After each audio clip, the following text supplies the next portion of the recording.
All right, welcome to Shadows of Sojourn. We are not a bunch of actors, we're a bunch of regular dudes who were going to be playing D&D anyways, and we've all been through times where we wanted to play D&D and we didn't have anybody to play with, so we decided to film our sessions, so if you wanted, you could be a part of our table.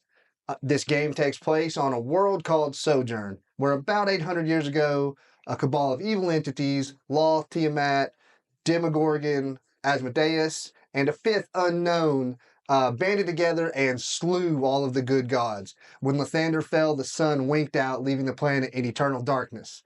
When Selune fell after, the moon ruptured and rained down huge chunks, forever changing the landscape. Now, 800 years later, there are two major empires. One run by Lolth, where all these drow have come to the surface because the sun's no longer an issue, and one ruled by Tiamat. And these two nations fight kind of a proxy war as these two goddesses fight to see who's going to be the queen of the new pantheon. They are at a tentative peace for now. Our party is part of a rebellious group that really wants to bring down everything and recently discovered that if they find these 5 motes of divine energy, they might be able to fix things, bring all the gods back, maybe even reverse time to when it happened. So they have one party member with them that is actually a vessel from one of those divine motes, Lathander, so they are trying to keep him safe at all costs, but they're traveling down the major river that divides the two continents, or the two nations on this continent, to get to a location where they know one of the pieces is. So I'll go around, I'll have everybody introduce their characters, and then we will get into it. Eric? All right, I've been playing No One, the Warlock Tiefling. I am Garshon Fraggle Rock, the half-orc swashbuckler rogue. I'm Mordecai, a Red Scale Dragonborn Ranger. Zero, Warforged Monk. Lathander, Divine Soul Sorcerer. Hi, I'm Dottie. I'm a goblin.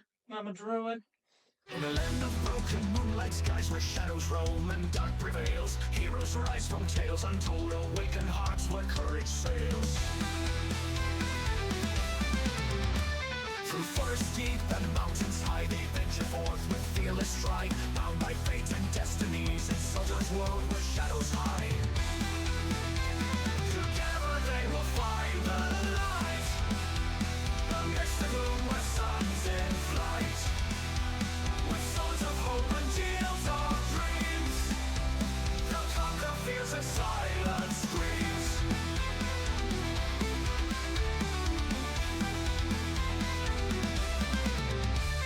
A wizard wise with ancient lore, a warrior bold with strength galore, an archer swift with eagle's eye, a healer kind to heal the sky.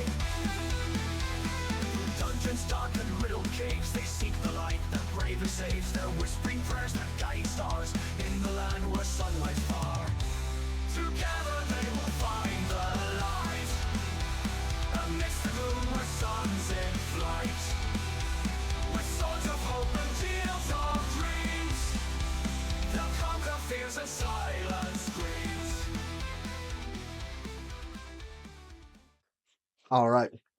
So Zero is actually not with the party right now. He is where they're trying to get to. He is in a city called Kursk. It is the major trade port for the entire Drowshan Empire, which is the Dragonborn lands. So even though he's sitting there, he's not really here right now. Everybody else is on this boat headed down the river, which our awesome Dungeoneer Sam, Mordecai, he 3D printed us a ship to use in a bunch of different scenarios. It's a little bit bigger than it should be. The ship they're taking down the river is only like 30 feet, but it's awesome, so we're using it.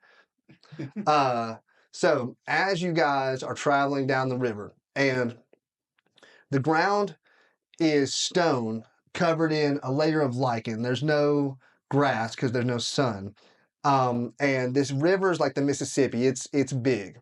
And so you guys don't really have to put that much effort into keeping your boat, steering. Just if there's ever any like sharp bends or big obstacles, you kind of have to look out, but the river's doing most of the work. You have been through a bunch of things on your journeys, and you are coming from the north where it was cold.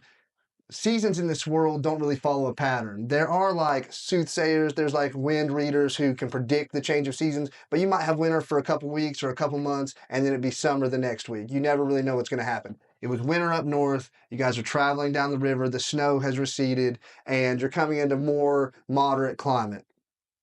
You went through, so there are cities for both Drow and Dragonborn along this major river, and you went through a Drow city. You acquired some paperwork to help you pass through further checkpoints along the river. So as far as you have the legal documents it takes to make this trip. As you guys are traveling down the river, who keeps watch most of the time? Dottie? All right. So it is hard to keep track of time, without the sun. There is a group of stars called the Seven Sisters that are in the sun, or they are in the sky for like 10 to 12, 14 hours a day, depending on the time of year. And they provide like dim light, but it's never bright. And all the creatures, all the humanoids, everybody has kind of adapted to this darkness. So Dottie's keeping watch, and you guys are traveling down the river. And it's late. Everybody else is probably either about to go to bed or already in bed. You're doing your evening things. And Dottie is at the front of the ship keeping watch. And you guys come to a place where the river is a little bit wider even than usual. And there is a massive island, and you can see mountains jutting up out of the island, and it's in the middle of the river. The river goes around it. So you will need somebody to steer. If you want to do it yourself, you can. If you want to wake somebody up and have somebody else steer, that's also a possibility. So what are you up to? Well, if I see that, I'm definitely waking somebody up to steer. All right. Who are you going to go get? So I'm going to get the pirate guy. That's a good idea. Yeah. All right. So Dottie, you wake up to Dottie shaking you, go Sean. Why? Carlos, you need to steer the ship. Why don't you do it? Because you don't want me to do that. Dottie probably can't even see over the wheel. No. Just guessing. But fine. Okay. All right. So you're going to come up. Yeah. A lot of times I'll make you roll checks if things are dangerous. It's not like it's dangerous or whitewater or anything. Dottie just literally can't turn the ship. So you head up there. Dottie's keeping an eye out for things in the water. You literally, even though it splits, it's still like have you ever been across the Mississippi? It is wide. Like it takes 10 or 15 minutes just to drive across it like at 50 miles an hour. So you've got space. Even the two half rivers are huge. So are you going left or right? You go to the left. All right. So you head left, and as you travel down, let me change this map up. As you travel down the river, you see, it takes several minutes. I mean, it's a big island, and there are foothills and that go up to some high peaks, and there's probably a little run of a dozen mountains, maybe around that amount.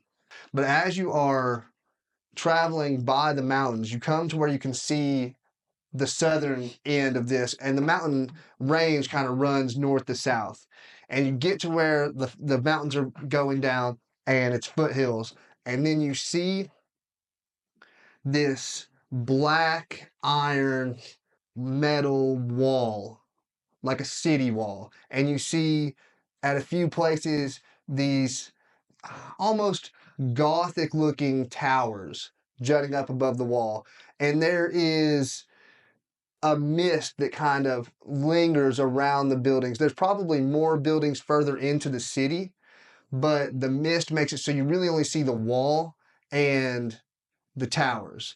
Roll me a history check. Has it been that long? 3. Oh. Okay, you have no idea what city would be here. We should go get Elendar. I'm gonna wake him up. You're gonna go wake up Elendar? All right. So you can put the boat over this side. That's the side you're on. Obviously, the scale is not accurate. You can see the mountains. You can see the mountains up here. Yeah, and you guys are headed downriver this way. So you're like this. So you're passing those mountains. I have this set to nighttime, but I'm gonna brighten it just so that the camera can see it better. There we go. Okay. Maybe some of those ring lights. So Or something. you see the mountains, and the city is massive. So are you coming? Did he come get you? Okay. So you come up. The city is massive. Like it's as long north to south almost as the mountain range was. And so go ahead and roll your history check. See if you remember what might be here. Nat 20. Okay, He knows sweet. all about I get to say the lore. it. So It's a waste of a natural. so he's like, you were gonna tell us anyway. So you remember because while you've had to move around a lot with the resistance, and you've mostly been like on the run, you've been hunted. You also they plan on you being like the figurehead of the resistance at some point. When you guys have enough leverage, enough power to start making big moves, you're going to be the Katniss Everdeen. You're going to be the representative. So they needed you to know certain things. They needed you to have a certain level of intelligence because, like, you're basically going to be a politician. You have to be, well, not like real life. You actually have to be smart in this world to be a politician. So you studied a lot of history. So you know that there was an ancient city. This predates the fall. And so it's old. And there was this city called Nar to Lymph. And it was a center of technological advancements in like a fantasy way. Not technology like we think of it, but they mixed artifice and arcane and divine knowledge, and they worked towards advancing technology, which before the fall, the magic and the technology that was available to people was better than it is now. A lot of things were lost because of the fall. Luckily, the city wasn't destroyed. Well, you may or maybe not be luckily. So even before the fall, these scientists slash magicians slash mage people, they were messing with things, as they do. And with a nat 20, I'll go into it a little bit. This place was designed. The big thing they were working on, and you know this because it's like the reason for some other things, they were trying to create a device, mixing all of their knowledge to harness the dark energies from the dark side of the moon. There's magic to the moon. Moon druids draw on it. Dottie feels the magic from the moon. There's also like a yin yang. There's that good light energy. There's also dark energy that is attached to the moon. And they were trying to harness it for their own ends. They present it to the world, for science. So people say it worked because something horrible happened here. And the mages did not expect to escape. And they figured out in this moment of catastrophe, somebody realized that the creature or energy or entity or whatever it was that they pulled through could not cross water. So the last surviving mages in the city gathered all their energy, and they used to be on one side of the river. They split the river with everything they had left. As far as history knows, they died in the process and wrapped the river around their city, trapping this ancient evil. And so nobody really goes there anymore. We should go investigate. As you're looking at the walls and thinking of this story, thinking of sitting in your class, on the top of one of the walls, you see what looks like a youngish, maybe 10, 12, elf girl in like a white flowing dress. And she, like, you see her see you, and you guys are hundreds of yards apart, but you have elf eyes. She's an elf. You guys can see pretty well, and you're able to see facial expressions. And when she sees you, you see like hope come across her face, and she's like, and then you see her just like get pulled down into the side. What are you doing? Did I see this? Oh, for sure. You guys both saw it too. I'll drop the sails and try and hurry the boat up here. It's an evil place that there's nothing in there. So It's all lies. Oh, as But I synced it. so No, you didn't. so as you're thinking like, nah, it's messing with me, you also remember the things that they crafted leading up to that, the magic items they were able to produce are greater than anything that exists now. There are, for sure, artifacts in there that would make a difference if you had them. I will not be lured. Before you wake up, no one, as you are sleeping, you feel the presence of your patron Dindar. As you feel yourself flying through a barren landscape, and then you stop, and you're on the pedestal in her cavern through the caves of nightmares, and she's gotten larger than last time you saw her. She used to be the size of the world, Right. but she lost a lot of her power because she thrives on the energy from nightmares. In order to be afraid, you have to have hope. Mhm. So she explained to you that while you are doing good with your companions, she wants you to bring hope back to the world so that more people will be afraid so she can feed on their nightmares. Right. So she looked, Fucking nice lady. yeah, she, it seems like the people that you've met along the way, that you have inspired some hope in them. The effects you've had on the people you've run into has given some people a reason to start to believe that it may not always have to be this way. So she's gaining some power, and she's gonna, kind of lean her gigantic serpentine head down and says, "You've done well recently, no one.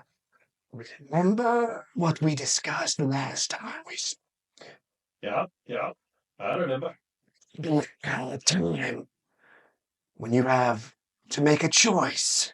Well, I think there's an opportunity to fix things sooner than we thought. Okay. I sense a presence near your location. There is technology available that, if used properly, can bring back a god. It can summon and congeal divine energies. Really? The technology in there goes beyond anything your world knows.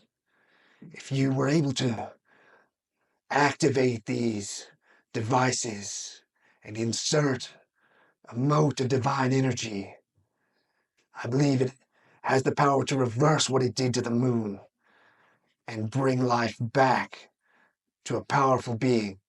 You can do this. And when we did when we were in that city, we saw one of those motes, right? You saw. Yeah. Well, you were told. And then One. Elendar also told you that he thinks one is inside of him, the mote from Lathander. How'd that make you? That's what gives him his divine soul sorcery. I think we can make something work here. I believe in you. Now awake. And you on the ship. What happened? And then you wake up to him saying, "Oh, what happened?"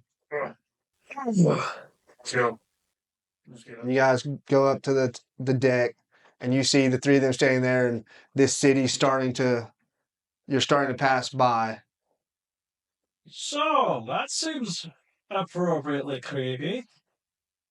How about we, You missed the creepiest part. how about we pop on in there? No, probably not. You guys didn't see. I really think we should pop on I in don't there. care. I know what the city is. I really think we should leave it alone. Garchon, slow the boat down. Make a religion No. check. Slow it down. You guys missed the creepy, like almost spectral elf lady. I don't take orders from you. Just slow it down so we can discuss. Oh, E-break. Yeah. We have an immovable rod. We could stop it wherever we want. That's true. That's true. Mordecai's hanging from the immovable rod as the boat sails away.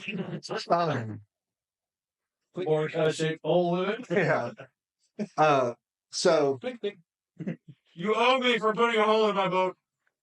with that religion check, you get a feeling from your Deva, Shmuel.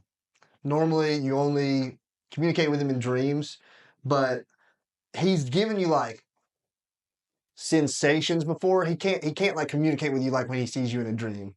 But you get the feeling as you're looking at the city, you feel like the presence of Shmuel. You can tell when he's around. and you get the feeling like there might be hope. Like you get hopeful looking at the city. Like you were with your own brain, with your own processing, it was fear and dread, which is appropriate. But Shmuel, you feel like the feeling, the sensation he's giving you is hope, and it's directed at that city. For fuck's sake. So what's the deal? What is this place? The place we're avoiding. I explained the history of it. All the history of it. Yeah. He's got to drop anchor to get all that. You all know that I have connections with extra creatures. The thing that brought me up when we were fighting the dragon that stopped me from falling is telling me that something in there would bring us hope. Well, I hope we don't go there. No, I agree with you 100%. Why are you so gung-ho to go? I just got a good feeling about the place. We're always looking for more power. We've got to have power in order to assert ourselves over the problems around here. Does the good thing come from the thing that tried to eat me? No. Inside track. Do I need the inside track? Given your lifetime of experience together, you're pretty sure he's lying. Lying, perhaps? Look, all I'm saying is we need power in order to do anything. Everyone that we've gone up against, we've either escaped by the skin of our teeth or we've been pulled out of it by someone else. The drow, when we ran in Kursk, everything. We need to be able to stand on our own. And I guarantee you there's something in there that we're going to be able to use to do that. Let me ask you something. The wizards that made this river, how do you think they're more powerful than us? Probably. They all died. Ooh, well, that sucks. Cancer, everything else, it's horrible. Whatever happened.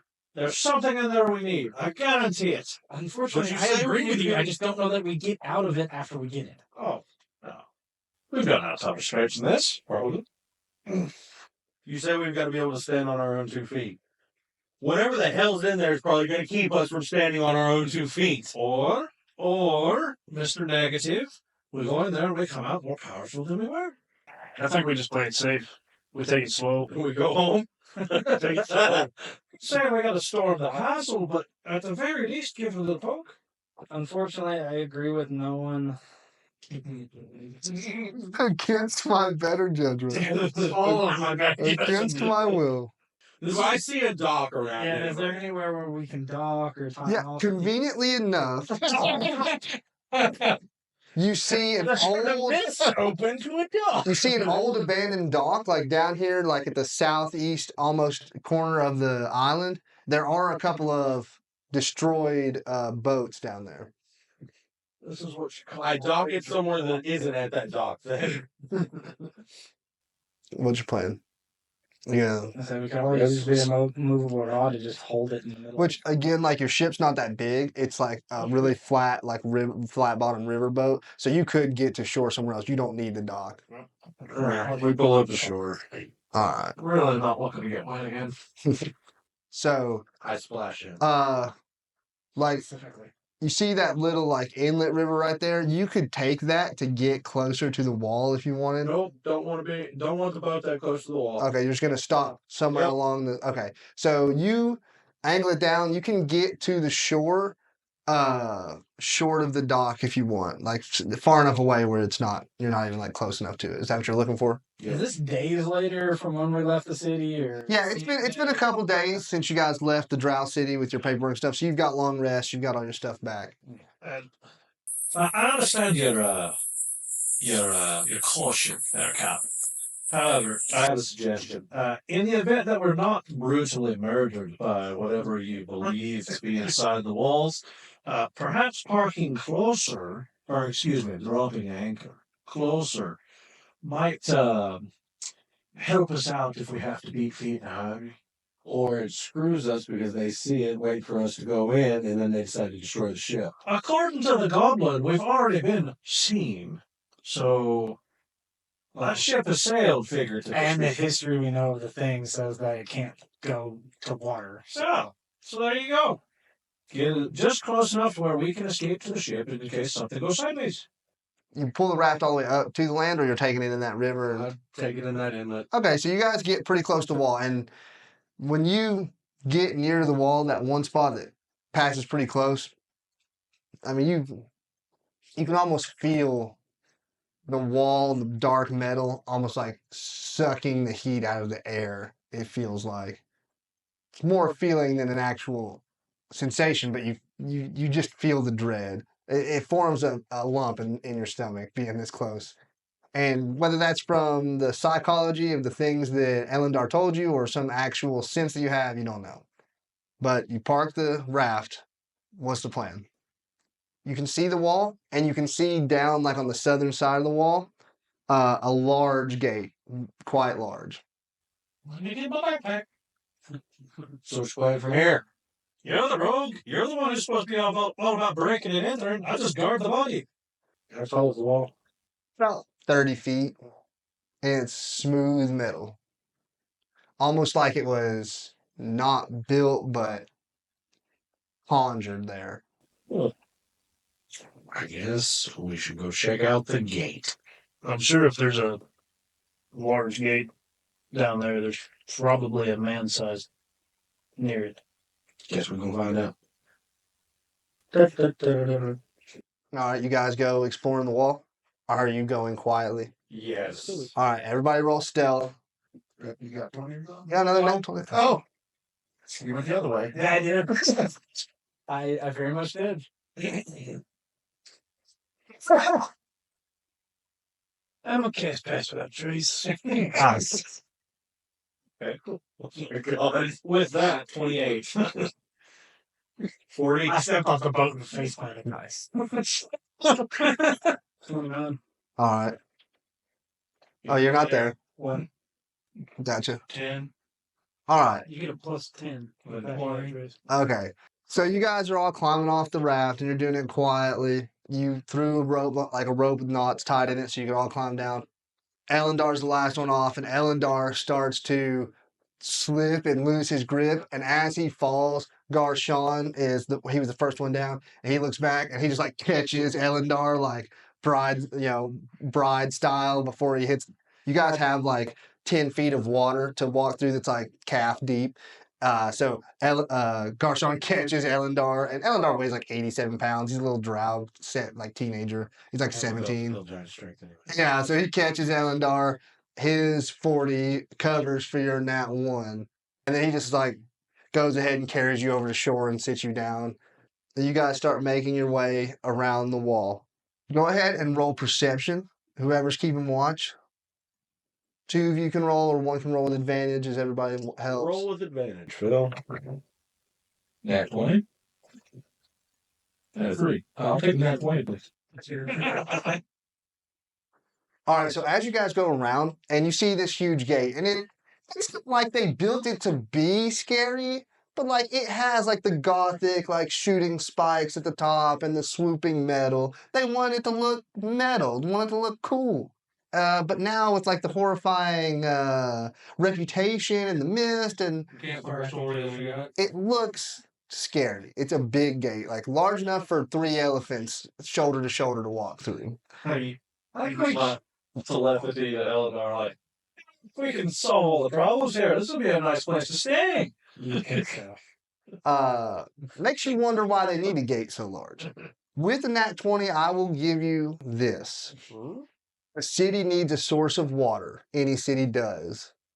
So you haven't seen on this side of the city anywhere that any water flows in, but there must be somewhere that water flows in. And you can't just have solid metal. There has to be a way for water to get in. So with a nat 20, you see the edge of a creek, stream, bigger than a creek, smaller than a river, that's right on the corner, and you can't see where it meets the wall, but you don't see where it comes out. So 2 and 2, it's got to be going into the city. So theoretically, that's another option. You can try the main gate. You could attempt to get in through the stream, through the river. okay, I tell them that I saw what I saw. That you just described. Yeah.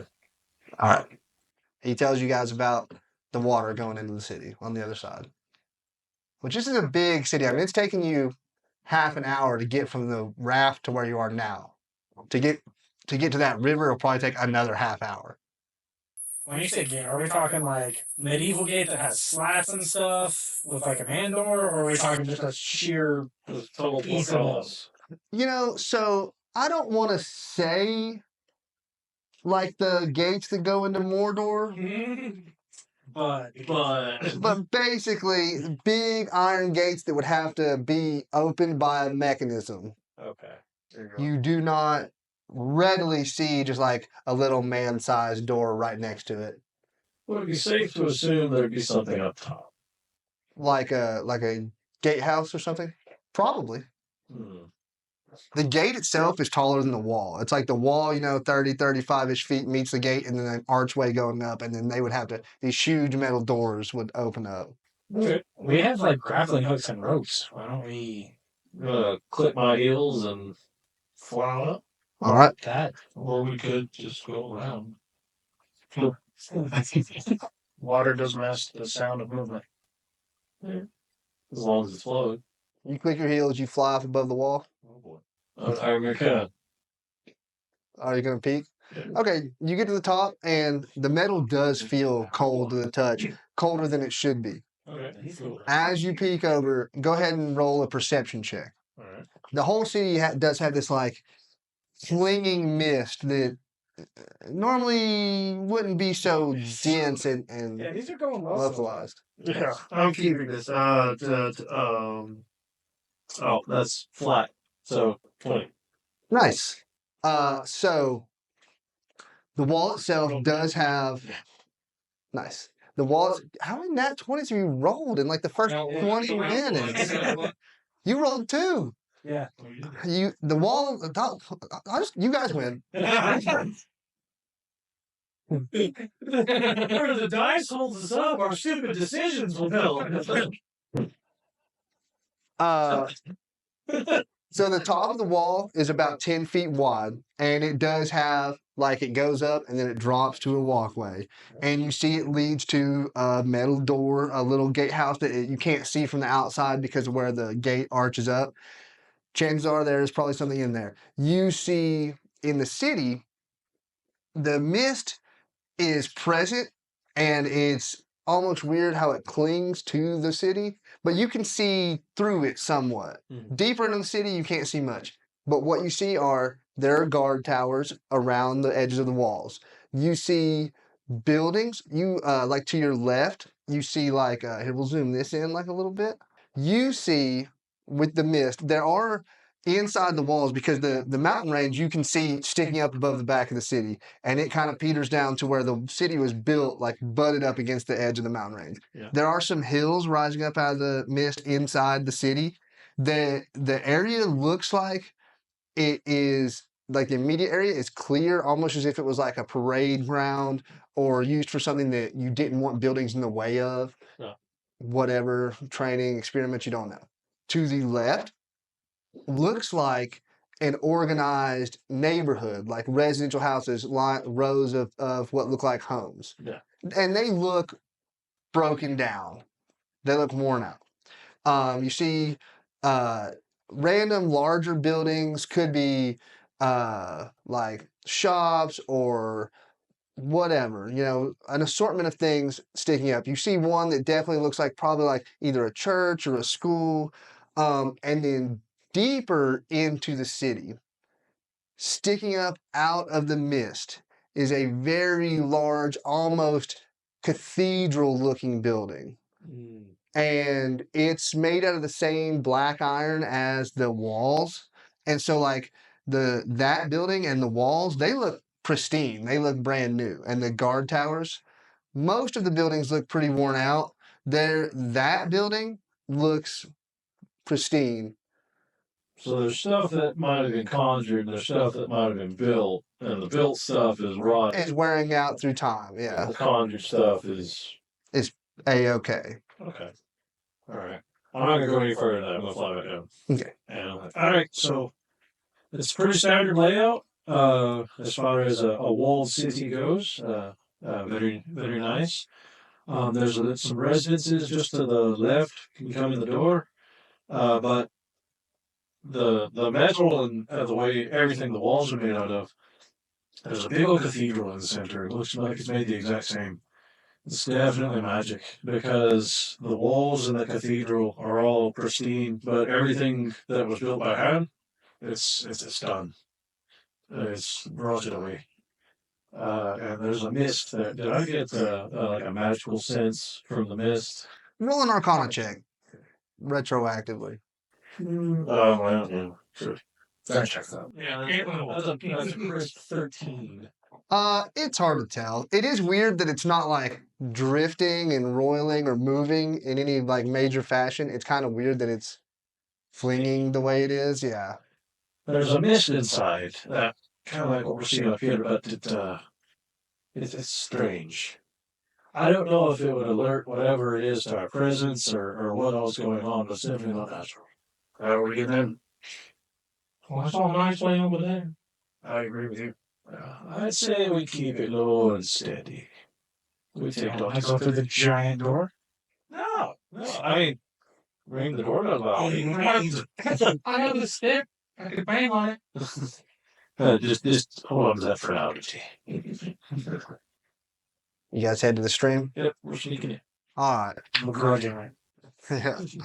Yeah. Your connection to Lathander tells you that you need to be here. That's fine. I don't have to like it. That's true.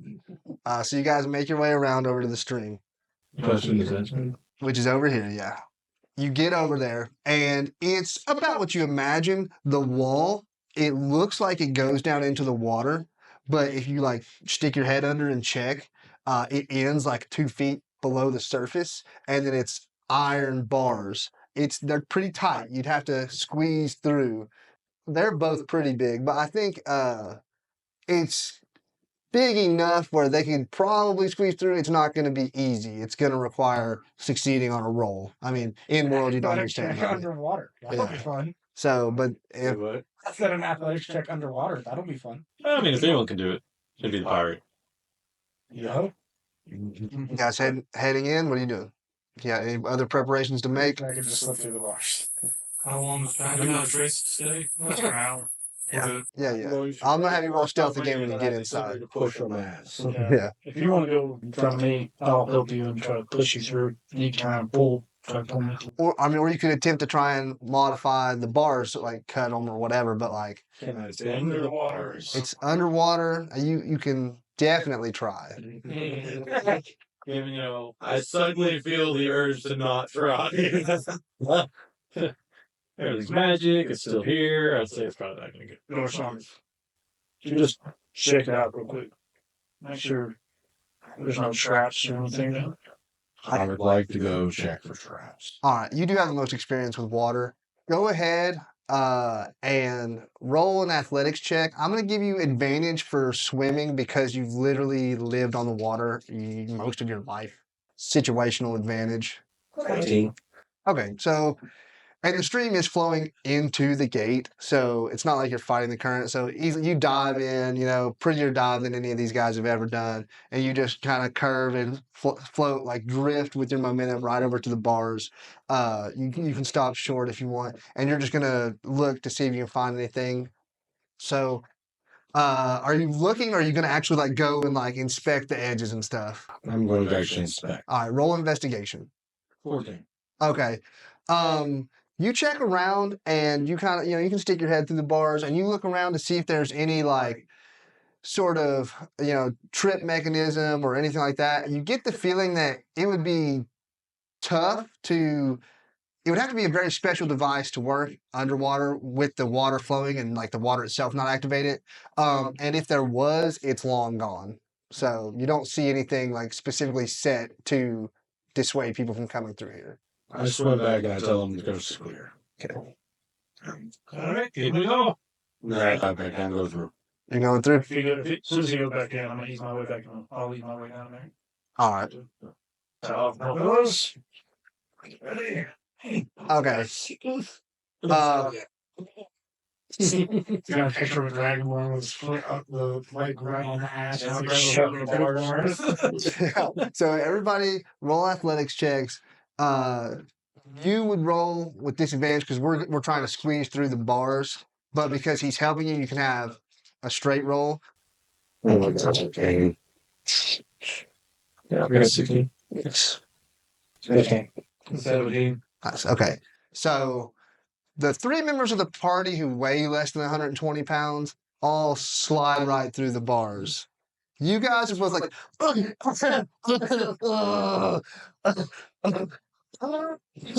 you're not. It's not working. You're just too big. You shouldn't have done so many push-ups. Yeah. The ladies love it. The great does not. The great has spoken.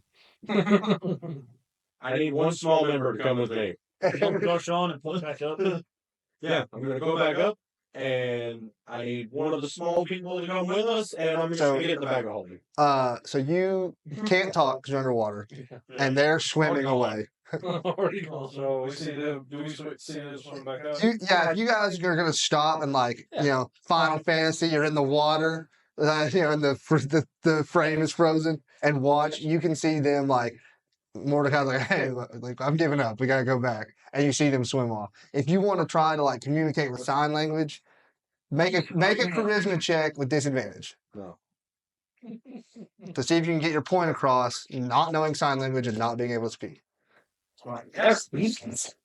Do you? No. Okay. That would be You can. all being said. Yeah.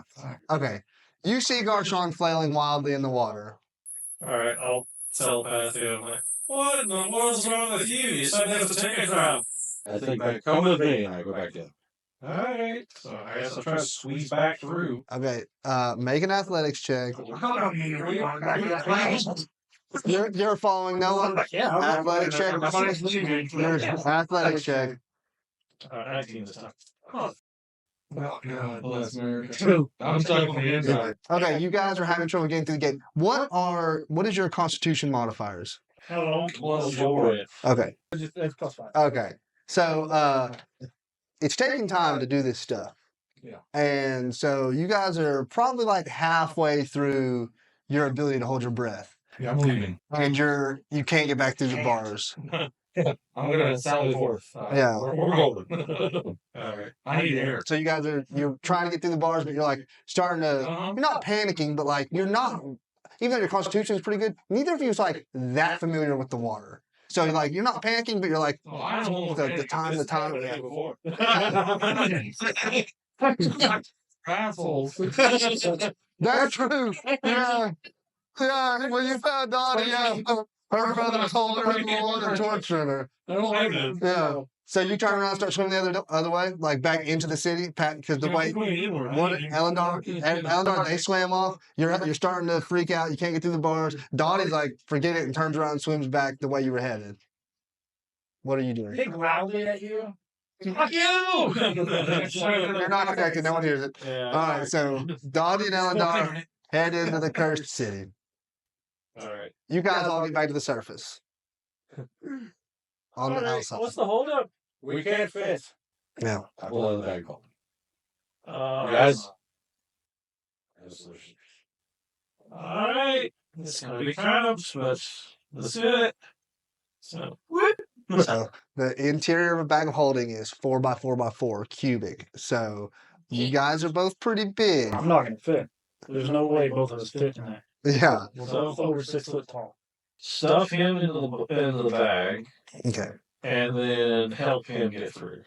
Go ahead and roll athletics checks. You can roll a straight roll because no one is helping you. 16. Okay, it's tight, it scrapes, but you're able to pull your way through. What'd you roll, Noah? 8. Okay. You also, after watching and helping Mordecai get through, you're able to make your way through. And you guys follow along after them. Before they show up, when you guys come out of the water, yeah, you go ahead and roll me a wisdom save. Because we're seeing how much panic you have when you reach the surface. Like, are you, or are you like, Probably the first one. Ooh, yeah, 18 plus shit. Okay, as freaked out as you are, your mind, you keep your wits about you, and right before you reach surface, you're like, okay, calm down, and you slowly surface. And even though you want to gasp for air, you give yourself a few slow, deep breaths. Yeah. You guys make your way to the edge, and you climb out. Roll a perception check. 17. Okay, so you guys are near one of the guard towers, and you're like on the back side of that neighborhood. You see like rows of dilapidated houses. And you don't hear anything, but you in the distance hear this weird, almost like grinding of gears, but it's almost like it's an organic sound. Like a creature's making the sound, but it's like the creature's making the sound of grinding gears. It's nothing, it's like nothing you've ever heard. And it's coming from roughly the middle-ish of the city. I've seen the thing. I know this. The mist seems to like pull back from you guys a little bit. Uh-oh. I don't like that. And then about that time, they all surface. Quietly, I hope. Yeah. Get up onto the shore. Such a shame. You have to actually think of what you're reaching for, so you gotta pull him out like by his hair. Yeah. Can move on. She pulls that dude down in the snow. Yeah, exactly. What's the plan? You're lucky. I thought about it. Yeah, that's you have a limited number of Bag of holding shit. aggravating shenanigans before things get weird. I like the sound of it. Yeah. No, you don't. Roll percentiles just because I wanna mark something down. Do not get 100. What was like what? 76. And then I want it. You guys are pretty much at the foot of one of the guard towers. You get that same like almost cold metal feeling. The mist, as the rest of you come out, it recedes even more. So you have like a 15-foot radius from your group where the mist has pulled back from you. It is not super, super thick, but the more of it you're trying to see through, the thicker it seems to be. Like you can only see a certain distance. So you can see kind of some of the surrounding buildings. You can see the top of like the dilapidated maybe school, maybe church that he saw. You can see the neighborhood, and you can see the tops of some guard towers. But now being on the ground, your low perspective, past there, you can barely see like the top of the cathedral that no one mentioned. But like other than that, you can't see far enough to see any of the other buildings. From the tower, like the door to the tower, have you ever seen where like they make sidewalks, but then because it's not convenient to follow the sidewalk, enough people have traveled the same path where they were. It's called a path of convenience. So from the guard shack into the mist, it looks like a path of convenience where the ground's been worn enough to be where people have traveled enough times to make their own path. That's something like divinely evil or innately evil magic in the mist or anything like that. Roll Arcana. Yeah, it's 40. It, like, kind of the same amount that no one was able to glean from it. It definitely doesn't seem natural, especially the way that it kind of receded, but you don't know or recognize what magic might be generating it if it is magic. But for all intents, like all deduction, it seems natural, but it's not behaving naturally. Okay. I want to look. Just kind of. Is there any windows or anything where I can see inside the guard tower? No, there are no windows on the guard tower. There is, like at the top of it, the almost like a lighthouse. It juts out a little bit and goes up, and there's a wall similar to the top of the wall around it. And you can't see this one, but if you look at another one, you can see there's almost like a gazebo type building with another roof and like pillars, so that similar to a lighthouse, you could hang out anywhere inside or outside, and you could see in almost any direction. Donnie, did you mention the grinding thing you heard to me or no? Yes. To everybody, because everybody's back. I guess I know where we're going. Not that direction toward that thing. I think it's been pretty obvious from the beginning when he came down and said the citadel or whatever is the only non-destroyed thing in this place. What? We could peruse through the residential area, but How far are we from these dilapidated houses? I say we make our way toward it. 100 yards or so, not far. Along the way, if we see any buildings still suitable to enter, maybe we check them out, see if there's anything so useful inside them. I have a question. Path of convenience. Does it look like they've been like it's been used recently? Roll a survival. You're gonna go over there and check it out. Yeah. Are you guys moving quietly as you go about this? Roll a stealth check again because you guys went through the water and all that. So you're plus 10. Nat 20. Cheaters! You still have the plus 10? You're probably close to the end of it. 32. 38. 25. Nice. So you guys are feeling pretty quiet. Roll a survival check as you go to check out. I'm efficient. He's looking for footprints, tracking and stuff. Okay. 19. So I get rolled with advantage? Yeah. That one.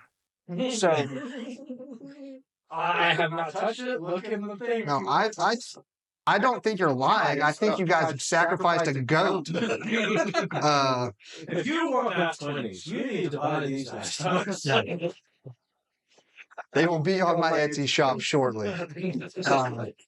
So you go over the path, and the way that most of the surface, the way that we have grass almost everywhere on our planet, that lichen is almost everywhere on Sojourn. So it grows the way grass does. It will overcome things. Grass is a pain in the butt.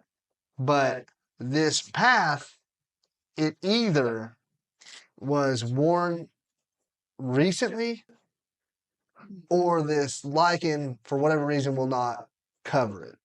So even It's nature a is path of okay. convenience. Right. So it's not like it'd be growing over rock or stone. It's just weirdly not growing on this area, or it's been traveled a lot. Right.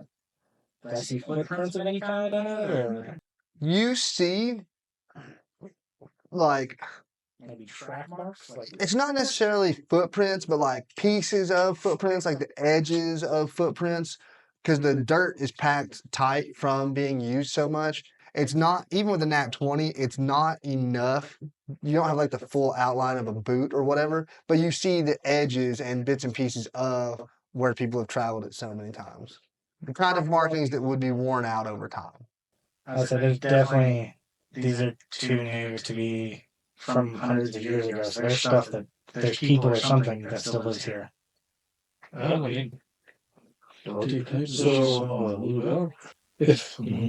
I'm helping him do this, right? I'm not super good Yeah. at footprints, but I don't think little tiny elf girl makes footprints. And beans, period. Or my favorite stuff, and that allows me to know, size, number, how long it's been through the ranger trait. Okay, so since you're helping him, I'll extend your trait to what he's doing. It's also the personal training. It is humanoids. Oh, that's right, because we did like the backstory stuff where you run into each other, and he taught you how to track. So that makes sense that like you went to go look, and you were like, let's see how the kid does. And then you can tell, like even with his nat 20, that he sees everything, but he doesn't have the refined level of skill that you have. So you like kind of are like, did you notice this? And what you're saying, what you noticed was they are humanoids. You can tell the relative size. The number is hard to discern because there are so many different sets of footprints. But based on your knowledge, your experience, these can't be more than a few hours old. So, but as far as what he knows of the history, no one has been here in 1,000 years. Based off these tracks, though, I think it's safe to assume they know we're here. They at least saw our ship. If these tracks are just a few hours old, Hey, they could have seen us coming down the river. and yet there's no one here to greet us. Those sounds you heard, they may be trying to finish something before we get there. If that's the case, we need to move with haste. I will have to. Or leave.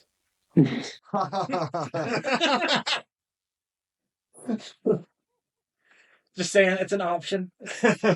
I would hate to be rude and interrupt you. I still don't quite understand your drive to be here, or what's given you I received a message from my patron that says that there's going to be something. And she wasn't clear. She's very cryptic, but there's something here that's going to give us the edge. I don't know. She can be pretty straightforward sometimes. Well, yeah. I say maybe we just look at the buildings that are along the way there. We have to deal with them. Maybe it's not meant to be, but by that I mean the people inside, if or whatever's in there, and we just have to leave. Maybe it's just not meant to be, but we can find things along the way there to use in the encounter in case it goes bad or whatever. So you're saying we scavenge in that direction? Yeah, Let's do that. because if we do get into a situation and we handle it, there's nothing else for us to be afraid of to search the rest of the city. Yeah, fair. All right, let's do it. Anybody else? That's not a scaredy cat. Oh. I'm still here. We're close to the. I thought we were gonna start like moving Yeah, forward we're slowly. close to that search things as we school go. or church or whatever it is Mhm. here.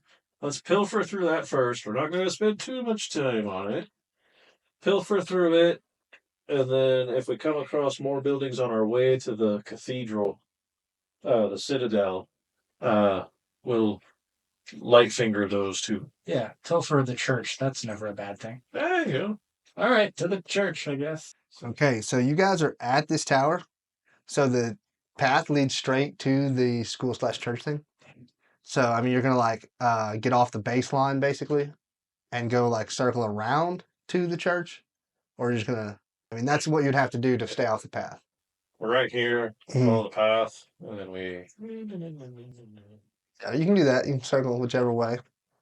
I mean, we don't want to be too predictable as the mist announces a presence like fog of war in video games. So, yeah. You feel Passed Out of Trace fizzle and shut off.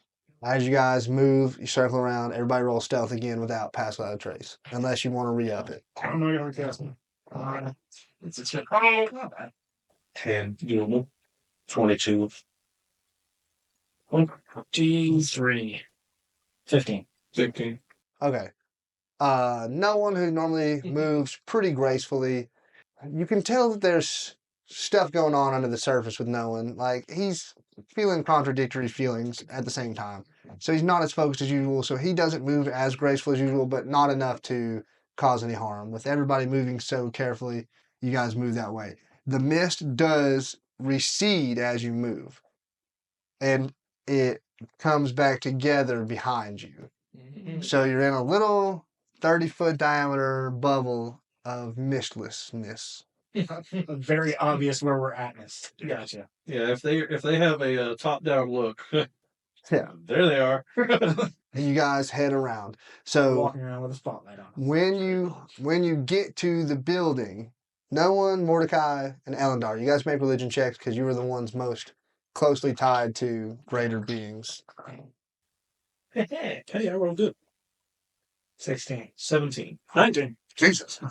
With that, you recognize that this is a church. It's a temple. It's not a school. The front of it has multiple like symbols for multiple gods. It's like one of those like what do you call it? Like not universal, but like the churches in our world where they're like we take all denominations. Multi-denominational. It's like a multi-denominational building. You get the sense that they wanted to put a church here for the people who cared, but they didn't care enough to build multiple temples. They're like, everybody who cares about their particular god, you all go to this building. Like, this is a place of science. Like, we appreciate that you believe. We're not going to waste a bunch of resources catering to your various beliefs. Mordecai, you're not sure if it's this building, and, you have given up your faith in Tiamat. I mean, you believe she's real, but you've given up believing that Tiamat was the good guy.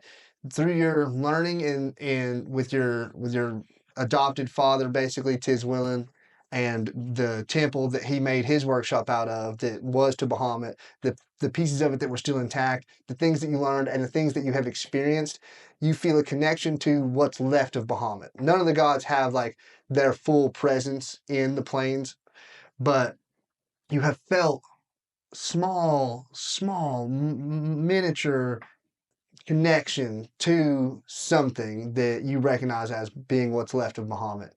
And you get the feeling that Bahamut is telling you that something you're looking for is here. Not necessarily in this building, but Bahamut, something perked up as you were thinking about Bahamut and thinking about the gods and looking at this temple. Something in you was like, it's nearby. What you know about it? I don't have anything to say to you about it. Oh, okay. All right, what do you guys do? Are you looting the church? Yes. I am. Search the church. We're searching it for valuables and other Lootable items. I'm literally standing there with a bag of holding in my hand. All right. He's sitting there going, He's holding a candle holder like yeah, he's literally the gold candle. something wrong. Well, this is not. What? Was this not the plan? Remember last time you stole stuff from a church? You still are a devout believer in Lathander because of those scrolls you took. So Lathander's one of the gods represented in this temple. So He's still everything but Lathander stuff. so as you guys move over toward the door, 'cause it's a large building, right as you get to where you can see the door, and it's like kind of warm but heavy wooden double doors. One of the doors just closed as the last couple inches, and you guys are still probably 100 feet from it. Just a little. Is there a window anywhere around? There's broken holes that used to be windows. I would like to look through the window. Okay, roll a perception check. Just stay out of the tulips. Is this something like a shadow curse lands? What you're talking about? 16. You peek in a window and it looks like essentially like a classroom. There's like one desk up towards one end of the room, and they're not desks, but there's a bunch of chairs kind of scattered around. Do I see anybody? No. And there's a door that leads further in. Anybody else got the heebie-jeebies? I'm gonna what fake I feel like I've beaten this dead horse enough. Yes, I do. Why are you so mean to the horse? We're all at the door. You all just came to where you can see. You're all a group. The mist is thin enough, even though it's in the mist to where the door is. It's thin enough you can see a good ways into it. You all just saw the door close. Like it may have been already closing, you don't know, or it was peeked open, you don't know. But by the time you guys noticed it, it was a few inches on its way to closed. Probably just the wind, right, guys? Yeah, go ahead. There is no wind. There's no sun to cause evaporation, to cause changes in pressure, to cause wind. I didn't know you were a meteorologist. What? That's You impressive. pick up a lot. Also, wind gods in this thing. There's definitely wind. I thought he was a pirate. Hey, Gershon, You check the go door for open traps. the door for traps. Open the door for traps. I would like to check the door. All right, you head over. Yep. All right, roll investigation, checking for traps. Right as we stepped off to go check, we went like 2 steps on. So the mist stays around you guys in like that 30-foot radius. As you go into the mist, it's like a 5-foot radius around you by yourself. And you head, oh my gosh. So, These are about to come on sale. You guys just tell me what the story was. he was really good at checking that door for traps. Yeah, buy the dice towers and we'll put them on the Etsy shop. They apparently work. The door looks not trapped. I gently push on the door. It's a pull. It doesn't budge. Door.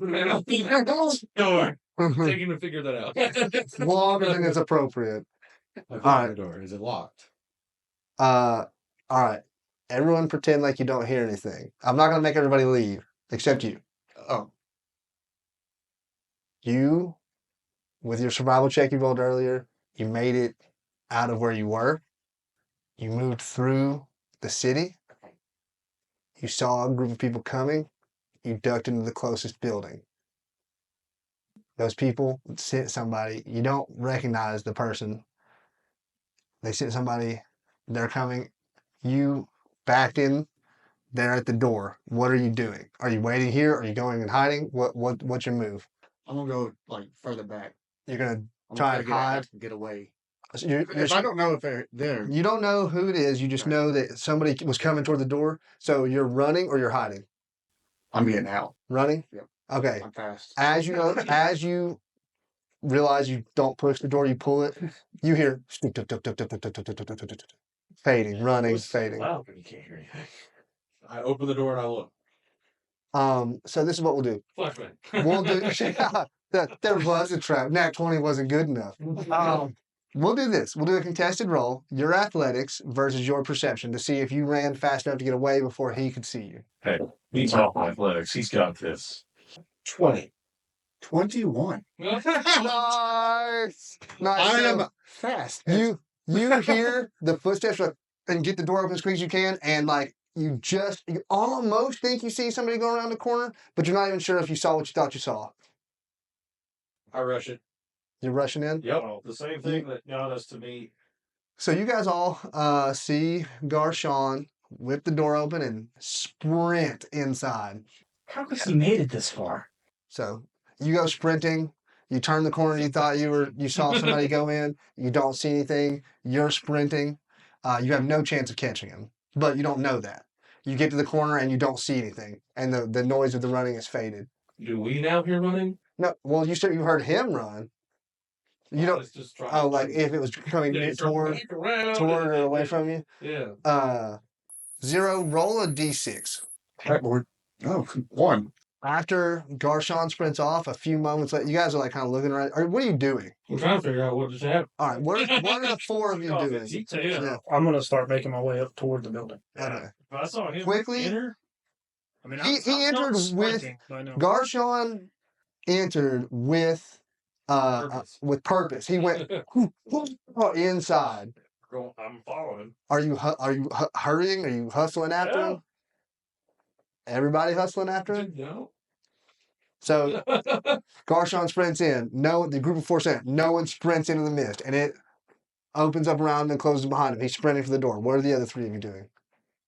You're moving up slowly. Broke I'm not gonna go slowly, but I'm gonna move at a regular pace. Regular pace. Yeah, I'm Regular gonna, pace. yeah. Regular pace. Okay, so you guys are moving as a group, keeping your unit together. Makes sense. The last time he did this, we adopted a common. That's true. So you reach the door. You reach the corner. You don't see anybody. Or you reach the corner. You don't see anybody. What are you? You know that you've covered enough distance. As you 3 are approaching, you start to hear.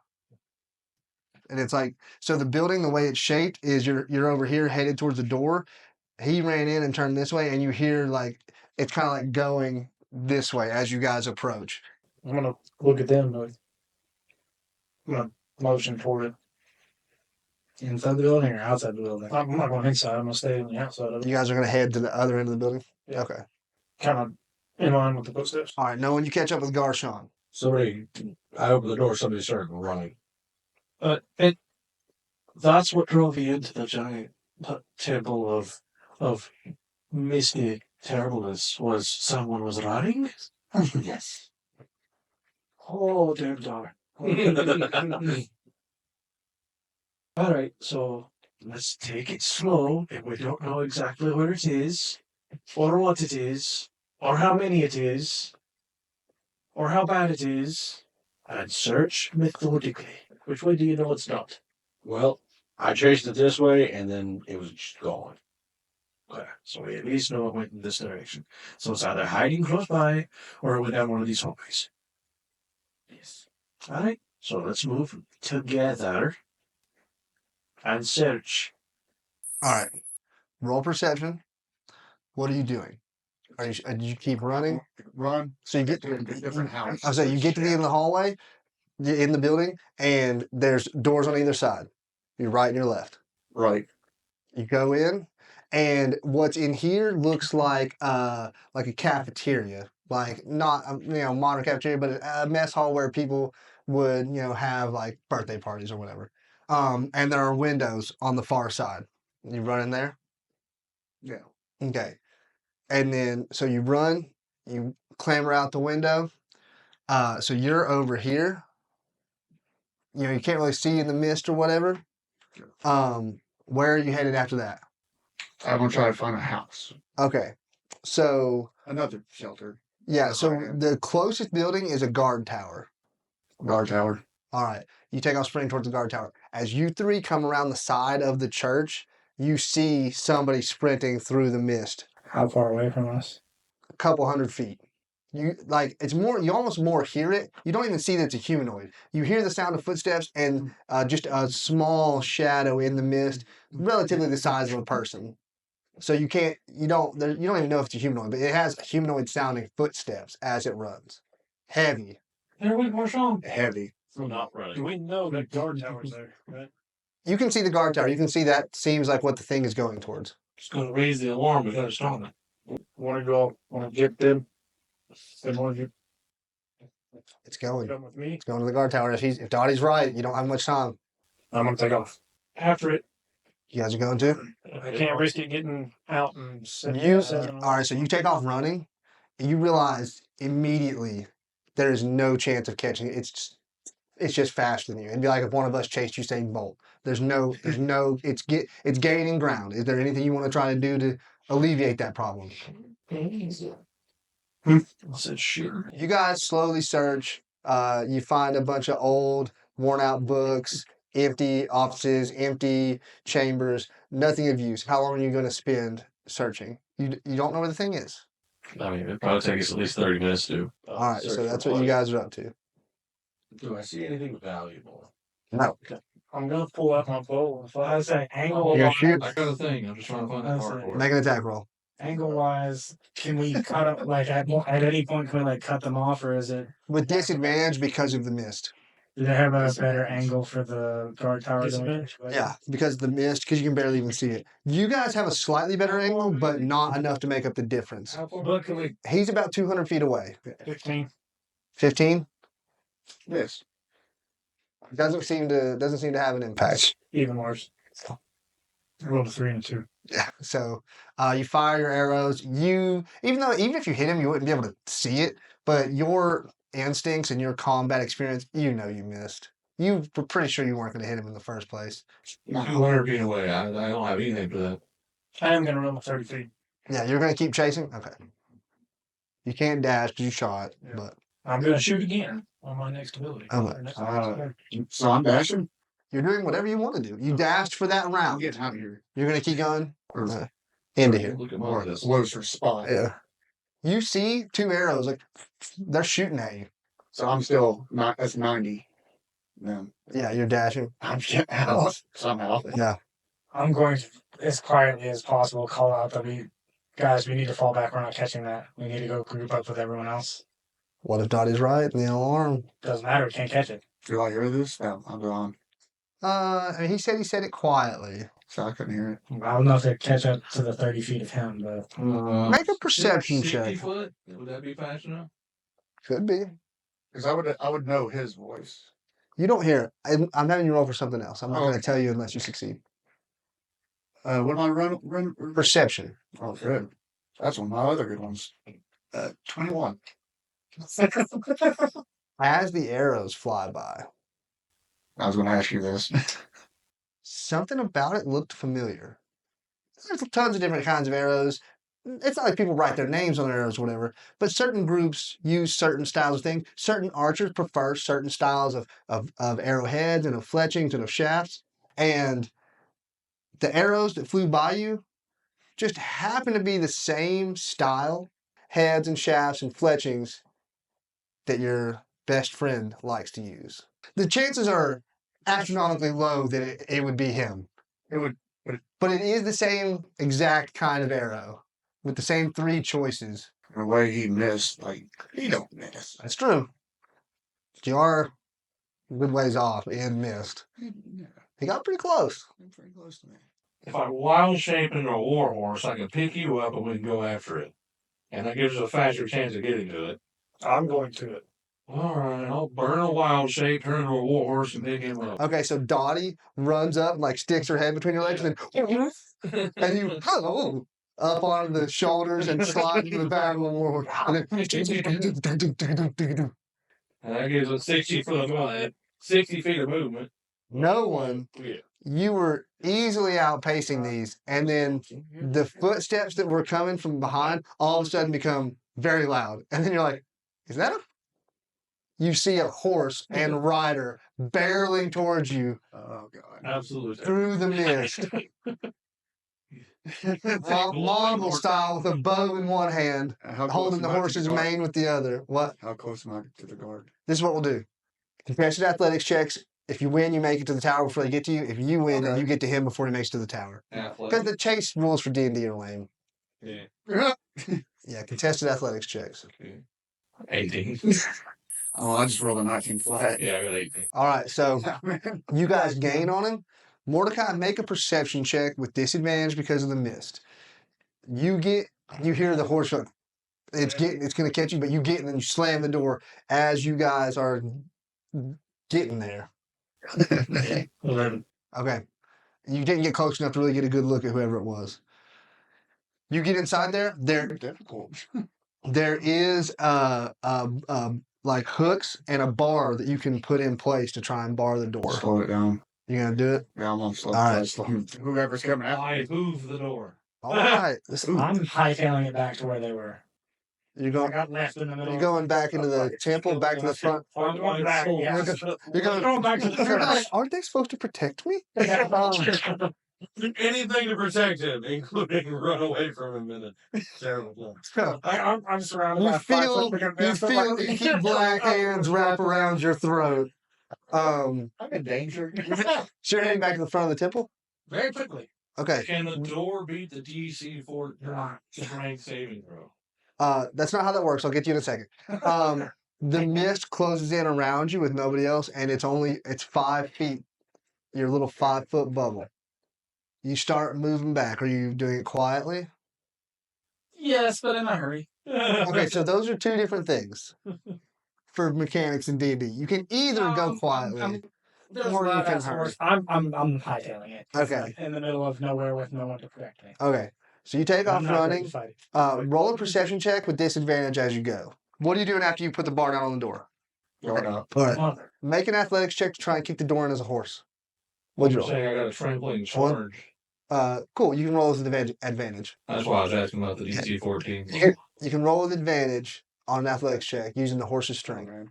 Um, I'm sorry. you don't see anything out in the mist. You don't see anything out in the mist. Just outside of your. You don't see anything as you run back to the church. That's terrible.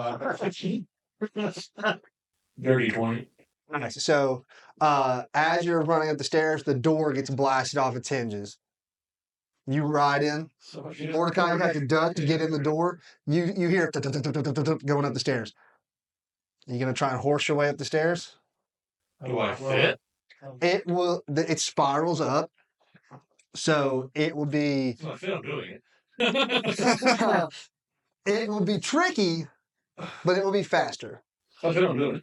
All right. Make I'm gonna lean to the wall side. an athletics check with disadvantage because, like, as a large creature, if you're in a space smaller than what you'll fit, you're technically squeezed. Well, I wish it wasn't a disadvantage. There's a nat 20. All right, what'd you roll? Well, You get like 25 feet up, and your hooves slip off the outside, and you're tumbling over.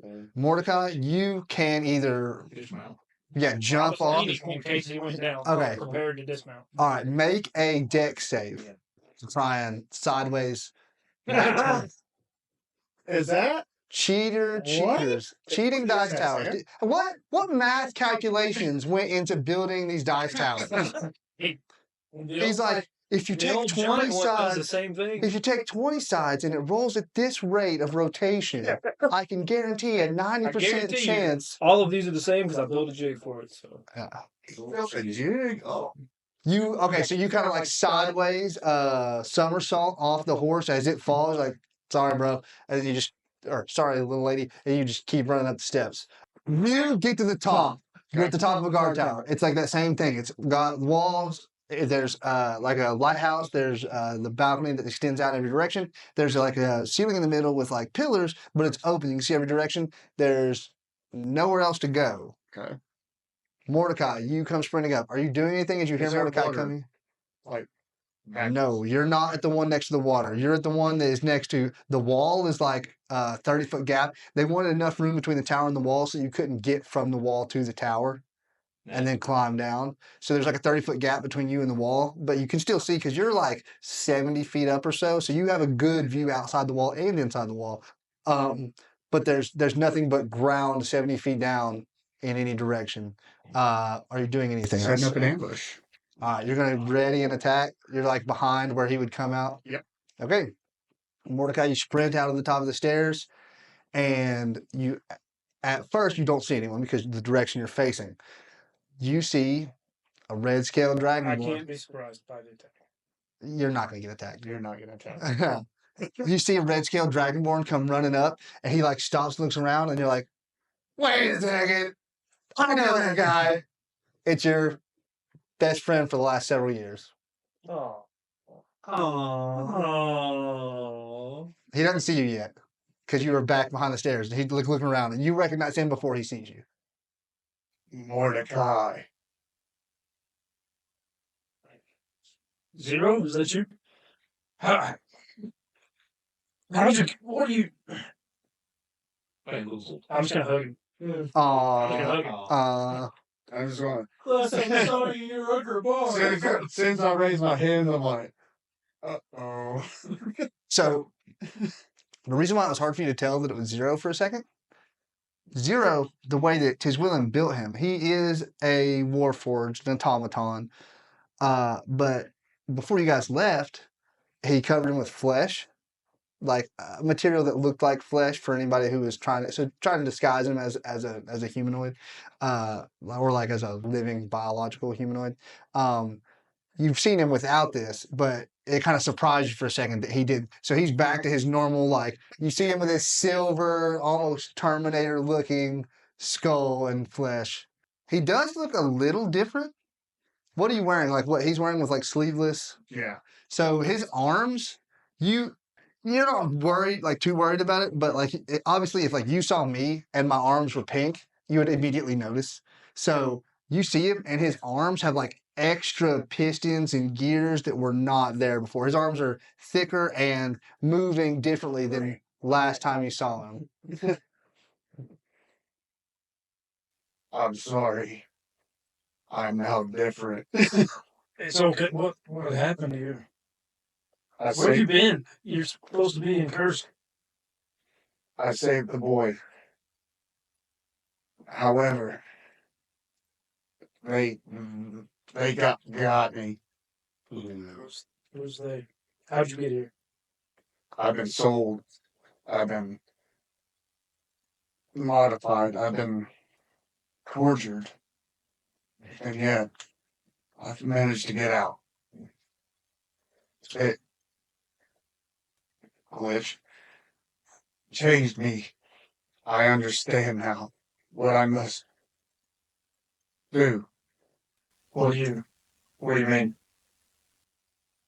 We can take you back to Tiswillen. I think he might have answers. Who took you? Where's the boy? You don't know who, but you I don't know where the boy is now. There's a black scaled dragonborn that took me. I tried to fight him. I was not strong enough. Did he do this to you? It was a strange gnome. Took advantage from my parts. However, and like immediately I just clapped and I showed him like I'm strong. Like I've got upgrades and like I'm faster, stronger. I don't know if they want me to be their weapon. I am no one's weapon. Black Scale Dragonborn. Oh, how'd you end up here? By running away. I am not matched for all what he was capable of doing. So he's not here? I have not seen the Dragonborn. We can get it all taken care of, and we'll go see Tiswillen. I kind of want to keep my newfound strength, so That's fine. I need to fix my voice. I'm sure he can do it. But if anybody can, I'm sure it's him. And 'tis willing built you in the first place. Who are you with? Horse. A horse comes. Well,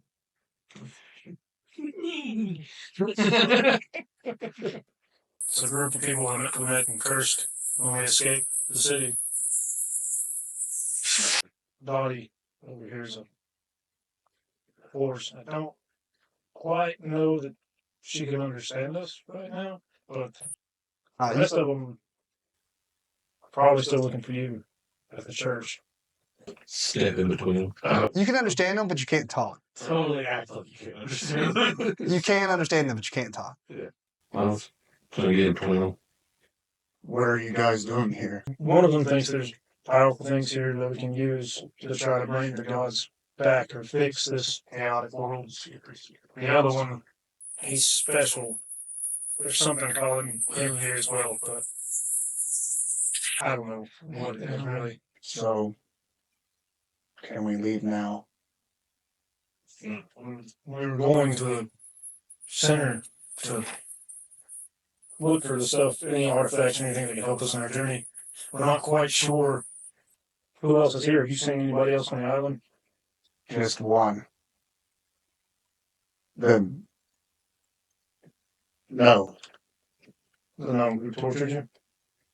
Yes. What do you say about a little revenge? With the group you are with now, are they capable? Let us go. Are you okay? Are you hurt? Can I climb the ramp down? I'm Can I go to the ladder and look for another way out? Sure. Jump off the side. It's really good to see you. We're on our way back to find you. and I put my hand like on him, like, I missed you too. I don't like it. Oh, brace his shoulder. I don't like it. Did I make it back to the church? Well, as far as our mission. Yeah, you're back at the church. The divine soul is gone. Yeah. Just like him alone. All of you. You're in the church. You don't see anyone. You're in the front hall. Tier 4, you need to just. I would say, you guys, you're agreeing to. Oh, yeah, we'll say. All right. So, between the two of you, you help the horse get down, and you guys make it down to the base Totally not of the. What? I'm not unhorsing. You can make it down to the base of the tower, and you are standing there just outside the tower. You guys don't find anything. Elendar, as you're searching, you're going back and forth. You see Elendar kind of like standing in the thing alone. I ride out to the foyer where Elendar is like, well, nothing in this temple but empty prayers. Where did I go? Everyone left me in the fucking field. Oh, that's unfortunate. You didn't go with them. She turned into a fucking horse and ran off. What am I supposed to do? Why didn't you jump on stairs? Have you seen me do anything athletic in this entire time you've known me? I mean, I've First done time for everything exercise. to get here. you were pretty all right when we were doing the whole dwarven thing. You know, a little bit. When I used my bright, shiny wings. Yeah. It definitely ranges to average. That seems like a great idea in the spooky castle of death. We've already had horses just charging off. You don't know that. You don't know that. You don't know that. No. Had people just take off springs into the magical mist and may or may not be here. You guys are the worst protectors ever. Are you alive? Not because of you! Are you alive? But did you die?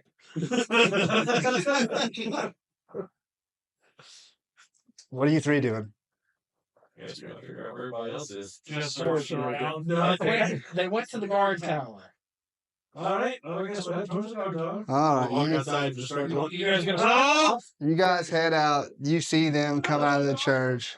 You see each other. You see a vague set of 3 people moving in the mist over toward the church. You can assume it's probably your 3 guys. We've been waiting for this moment. It's my old bodyguards. How many people took Where are off they? that way? They died protecting me.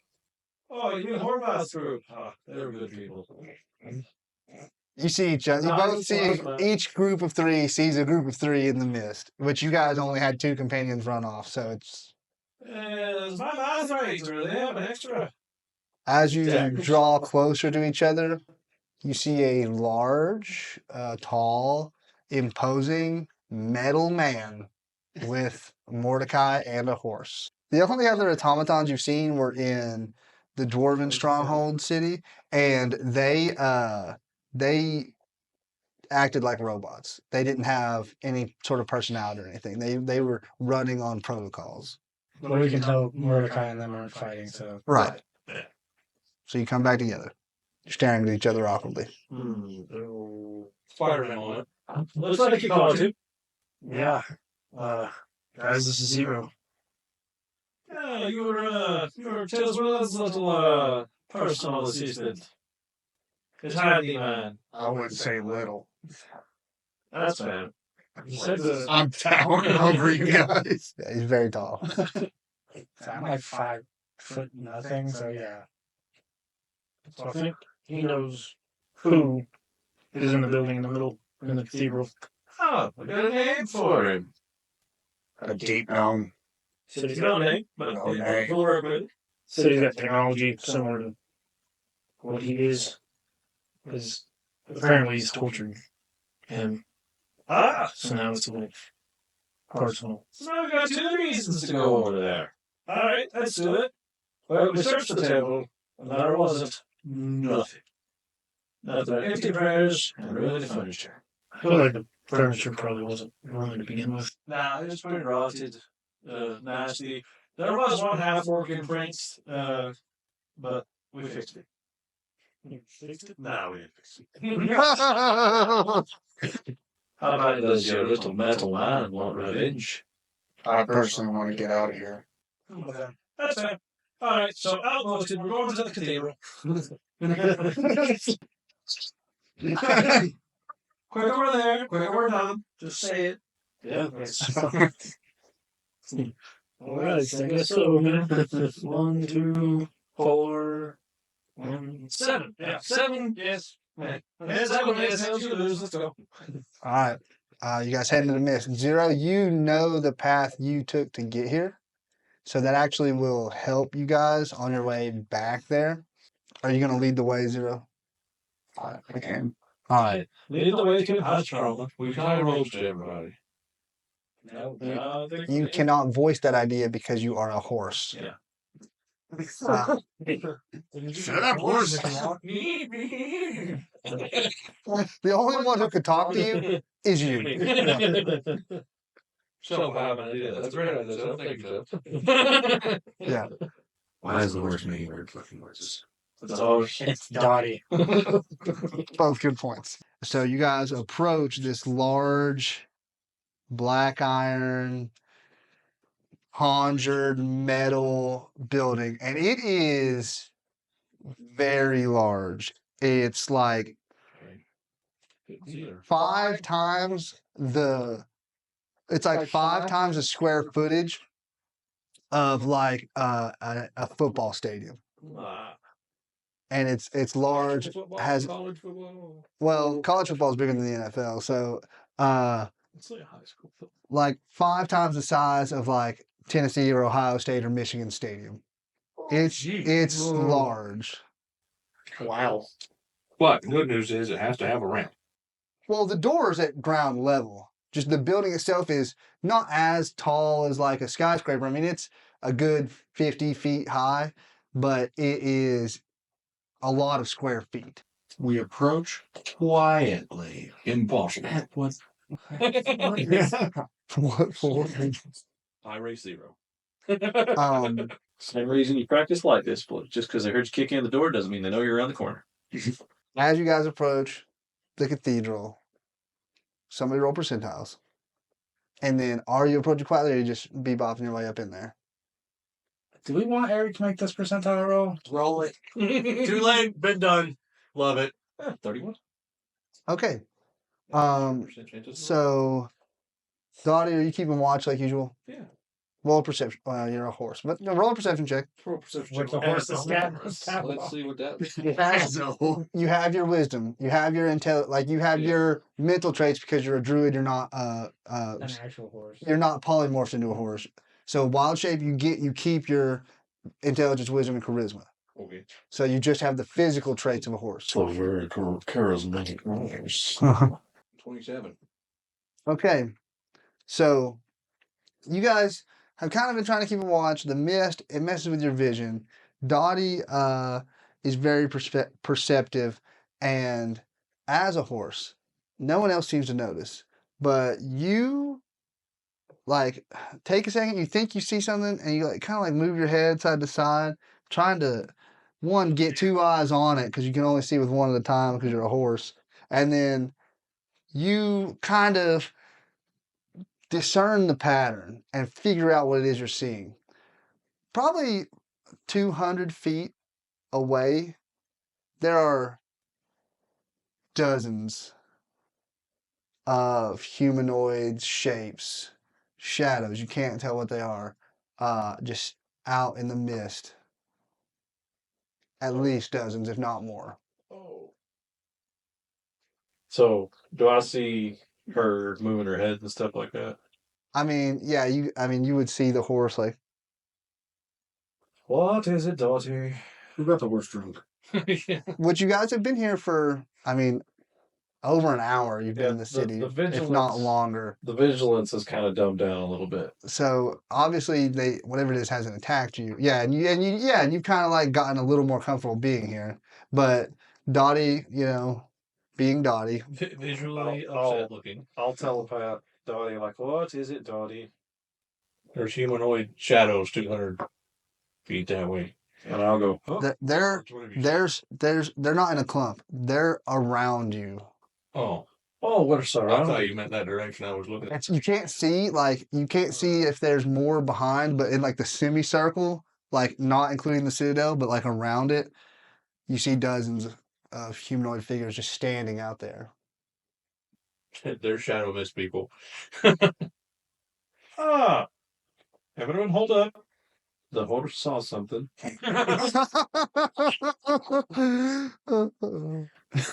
Is the mist getting to you?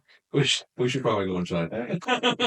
According to the one that seems to notice things before we do, there's about a couple dozen of just shadowy figures out.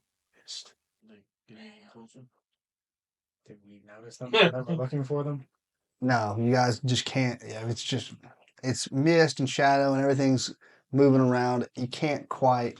Normally, I'd be the first one to discount anything Dottie says, but when it comes to seeing things sneaking up on us, she's actually been all right so far. As far as you're concerned, they don't appear to be approaching. They're watching. That's kind of worse. What else you see, Dottie? Nothing. Away. We're good now. They've been standing there ominously. She says the watching. people are they're not moving. They're just watching us. Are they grouped? Are they surrounding us? Are they... Yeah, just surrounding us. She says we're surrounded.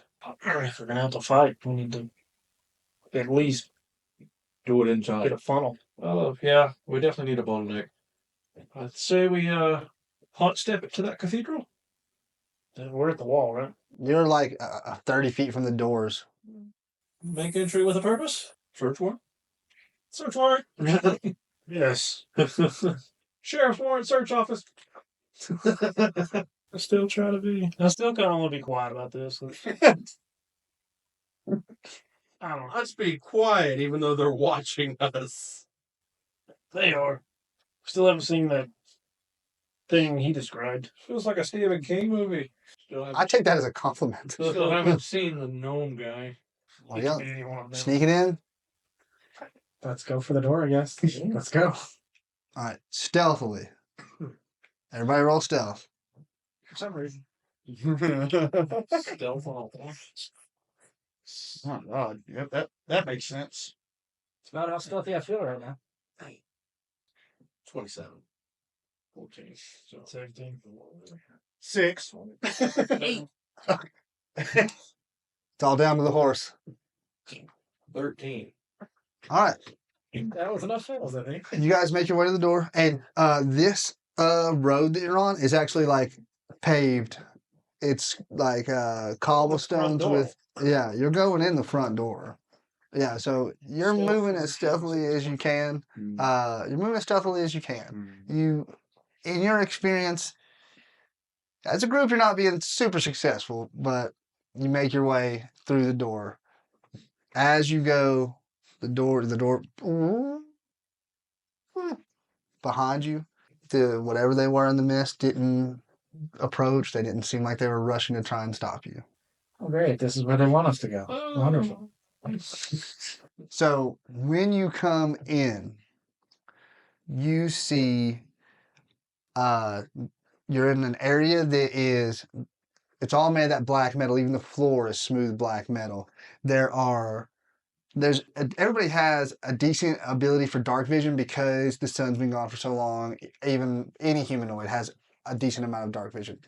So it's dark in here, but the way you came in like the corner of a diamond, and there are hallways that run along the inside of the outer wall in each direction that way.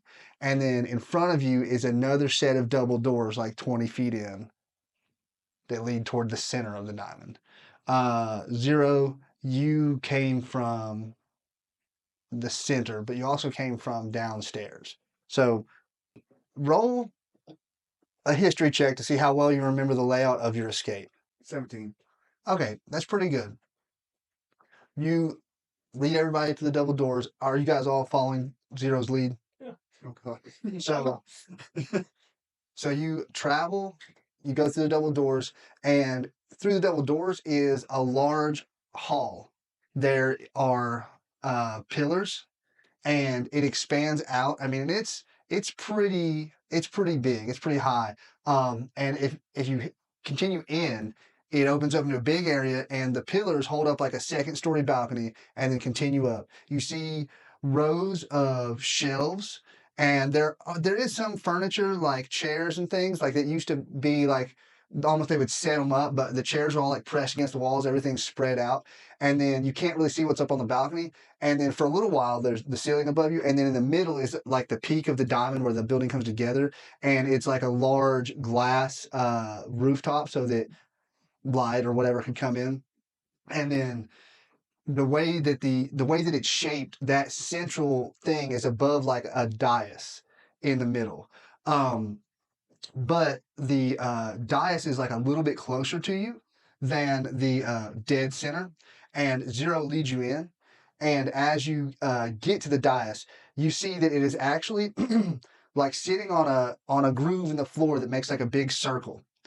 And mounted on the dais is like a large, what looks like kind of like a magnifying glass. It's like a huge lens, and it is mounted on a machine that has gears and arms where it can be moved around and repositioned. And then there are multiple smaller lenses attached at various points and angles, high, some low. And when you get there, you can see that inside this big circle, this like trough that this dais can move around on, is an opening in the floor. And that you look down in that, and there's a large glass lens at the bottom of it. You saw the underside of that lens in the laboratory. So everybody can see all this stuff, and then you go off to the side to set a set of doors that's under the top, the balcony layer. You go through the pillars and leads to a doorway, and it comes to a set of stairs. You go down the stairs. You guys hear in the distance as you're moving through this area, machinery. You hear mechanical sounds, things you've never heard before because machines aren't really that ubiquitous in this world. As you move down the stairs, and then Zero leads you back along a hallway leading back towards the laboratory. You come into an open area that's a pretty decent size, probably like 40 feet by 30 feet. And on the far side of the wall, which is still heading back towards the middle, is a large vault door, like a circle vault door with a with the wheel thing, and it is slightly ajar, and you see warm light spilling out from inside. That's the room you were in. Whenever you escaped, you were there.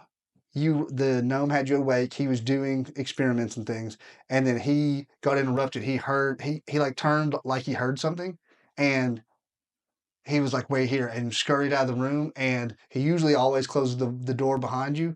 He left it ajar. He was in such a hurry, and that's how you were able to escape. Based on what you're trying to achieve, this is probably the place with the things that Dindar was talking about. So what are you guys doing? I'm gonna look back and like, are you guys sure about this? Nope. Absolutely. Work with this. Didn't you say that they used to try to harvest the light or harvest the power of the moon here? I'm sure this is the place that's got something to do with that. Most likely. And the guy who was torturing you was in here? Last time I saw him, he was right there. As you guys are standing there discussing, you hear from inside the room, Well, don't just wait out there. Come in. I love having guests. Close and lock those. You move around on the boat, right? Burn it. They cast fireball. I didn't ask how big the room was. I don't want to go in there. Stay out here. I don't want to do that. Leave you alone today. I don't want to do that either. That's hilarious. This guy hurt my friend. Go ahead, I'm not the leader here. I don't have a choice. I have to follow you guys. Good night time. You're a horse. You are still a horse. I loosen the horse and I might throw him off. Giddy up! Don't eat. Give me a ride. Uh-oh. I'm going to unsheath my weapons. So the vault door is, you'd have to push it open a little more for the horse to fit through, but I mean, you can push. I opened the door for him. Push. Yeah, it goes in. Push or kick the shit out of that door. It's a vault door. It's a large That's the metal whole scene. door. Have the robot strongman open the door from the outside as we gallop in. He's worried about presentation. Yeah. He wants to impress This this is the guy. moment. This is the moment. First impressions are everything. You're also a horse, so you're not saying any of this. No, I just go, Push the vault door open. I'm used to make sure that it's Sure. We didn't say we used it on the boat. So No. No, the boat's at the end It's of a little docked, inlet river. Yeah, I mean, if it flowed anywhere, it would flow just into the island more, into the bank. Yeah. Sure. Thank you. All right. For removable rotting the door open. Yes. He's not locking us in there. All right. What's the plan? What are you doing? Cool. He's got his Ready? weapons out already. Yep, weapons out, up on Down to me. Dottie's back We're gonna as a horse. gallop in, stop, and come up on my back legs and neigh like a war horse does, and come back down again. That sounds awesome. And you're pushing the door open. I'm And then, going to push the door open and use the immovable rod to make sure it cannot close. all right, what are you three doing? Following this idiocy. Yeah, readying a spell just in case things get shiesty. I'm gonna look at him and go, "Are you scared?" Yes. I'm gonna stay by him. Oh, okay. I don't want to mess with the guy that messed with me. So you, Garshon, you shove the door open, but it actually moves pretty smooth once you get it going. So it's not really like grinding like that. But so you push on it. It takes a second to get going, but you get it going. And it swings open. Dottie, you and Mordecai, who? And Mordecai with his scimitar, blows a little fire for a thing. And you see Nailed it. this 12-foot tall, like a mech suit with a little gnome in the middle, like Avatar, the machines they use to fight the avatars. He's He's always seen in the Dwarven City. similar to what you saw in the Dwarven City, but bigger and better, with like spikes and like a whip of chain, like a chain whip that looks to be charged with electricity, and he's got some sort of ballista type missile launcher looking device mounted on his other arm. He's just like roll initiative. So you rode in. You're on your horse. It's in the neighing. You see this dude in this horrifying death machine. Elendar, you technically go first, but if you guys want to try and talk other than immediately make aggressive actions, that's up to you. What are you guys doing? I'm going off of the wild charge that we're attacking. So, how far away is it? You're outside the door. How far back did you stay? Like the full 20, 30 feet of the room, or you were right at the door? Or I was with the group, so I'm assuming everyone was planning on going in after the horse. Okay, so you're like 5 feet outside the door. He is about 50 feet from the door. So, what's your plan? I'm gonna fireball him. All right. All right. I ain't talking. Okie No dokie. conversation to be had here. Or he does that. I'm like, Mordecai, that's him. Okay. Fireball. He rolled a 19. It's a 17 to beat, so it's Okay. half damage. All right, so Elendar, as soon as the door opens and he sees this dude, he doesn't care about the arcane machinery that you guys are after. He's trying to destroy this gnome. So he fireball. Surely the metal's not flanking. The gnome shields himself with his arms. He succeeds his save. 31 halves, so 15. All right. Sounds good.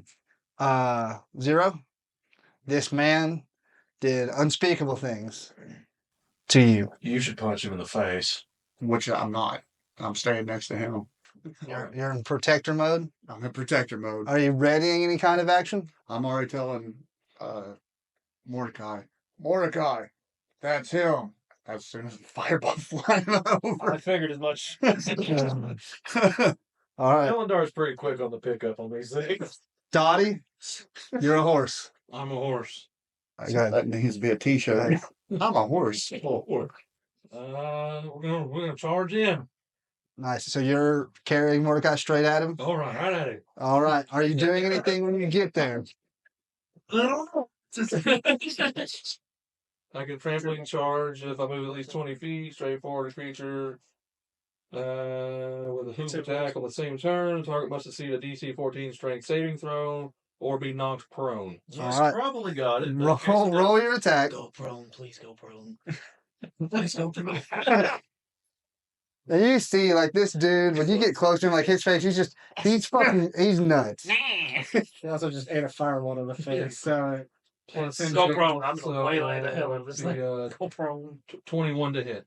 All right. That will hit. Nice. All right, so now he's got to pass the save. He's got to pass the Damage. save, Yeah. and then I got to figure out my damage. So 2d6 plus 4. He rolled a 1, 6 plus 4. 10. 10 damage. Bludgeoning damage. Nice. Okay, so you're attacking the machine or the gnome? Whatever you can reach, I reckon. Yeah, I mean, what's the relativity to a horse kick? He's in like a cage basically with like levers and things. You could attempt to hit him, but it's up to you. I'm going to knock him prone inside a robot. That's true. It's a good point. I have to knock a robot prone, really. Yeah. So I guess the robot Okay. So it rolled a 5. on the DC. Yeah, plus 10 Whoa! Damn it! is 14. And 14. Okay, So so he's not prone. he actually, like, his machine. The gnome himself looks a little bit surprised by how hard this random horse just kicked him. But he like stumbles back for a second, then gathers himself. Okay. Melee combat with this thing's going to be fun. Oh, yeah. I'm a danger. I mean, I don't think there's any other bonus actions as the horse. Yeah. I don't think Yeah, I think that's all you All got. right. So That makes More it than likely all of my movement. that to do that. yeah, that makes it his turn. Uh-huh. So he is going to attempt to hit the horse with his electric chain whip. What? Jesus. That's what this is. That is a 25 to hit. Yeah, it says armor class 11. Yep. Okay. Yeah. So Sure. you take 13 points of bludgeoning damage, Okay. and the chain wraps around you, so you are grappled. Oops. He hits something on the handle of the chain, and you feel electricity shoot through your body, Uh-huh. and you take, he rolled pretty bad, 7 points of lightning damage. 20 damage. 20 damage. So he is Still then, good. and you're grappled. Yeah, but I'm still horse though. Yeah. So then he's going to point his like arm cannon ballista deal at Mordecai. He actually does roll with advantage or disadvantage because it's a ranged attack and you're in melee range. Does that anyway. He rolled 15 and a 16 on the dice, plus 9 is a 24 to hit. Sweet Oh, Lord, that's mercy. insane. Yeah, That was crazy. Terrible. Okay, yeah. Does that hit? Yeah, Okay. that's gonna hit anything. So you're like looking down the barrel of this arm cannon, and you see like like the end of a car lighter. Do they even make cars with those anymore? You see the end of a car lighter type spiral heat up, and just energy just blasts you in the face. You take No damage because it was fire damage. It's half damage.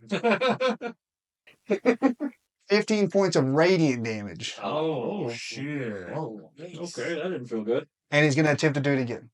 Of course he is. That is 12 plus 9, 21. That misses.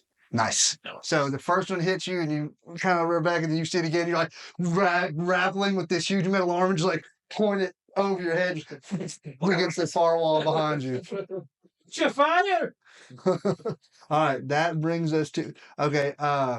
So that makes it your turn, Mordecai. I'm gonna bonus action Hunter's Mark. Hmm? Him. Nice. And then I'm gonna make my 3 attacks. Okay, roll your attacks. 2 main hand, 1 offhand. 10 plus 26. That'll hit. 23. That hits. And 29. That misses. 3 hits. Roll your damage.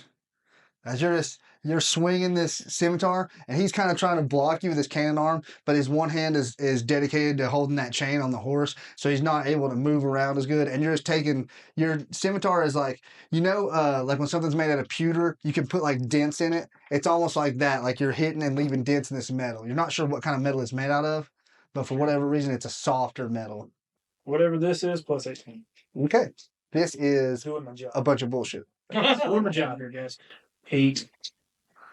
9, 10, 11. 17. He actually is healed by slashing damage. 24. He's a masochist.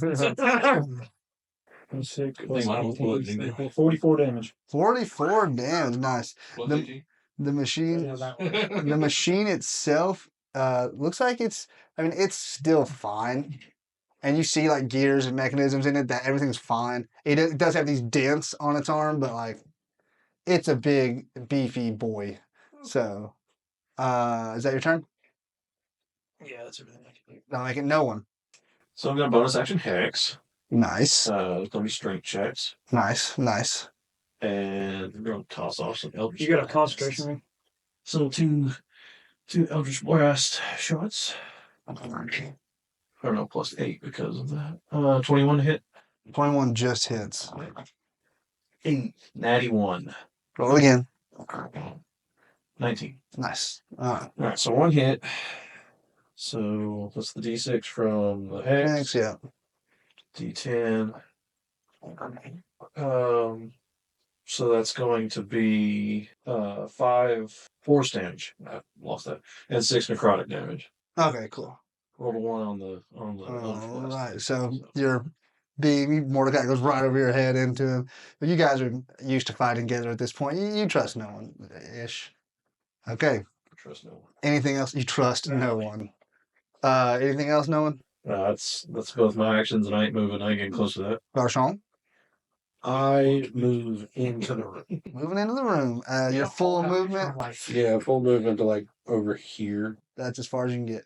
And this, I mean, this is some sort of arcane mechanical device. These rings spin around in different directions. You see all kinds of pumps and valves and machines over here. This thing, it seems to be on and lit. It's a big furnace, and you see all kinds of other. You see parts of machines spread around the floor. I mean, and then this is a glowing, sort of some kind of arcane symbol around what appears to be a stone altar. Zero, you recognize this as where he laid you when he did work on you.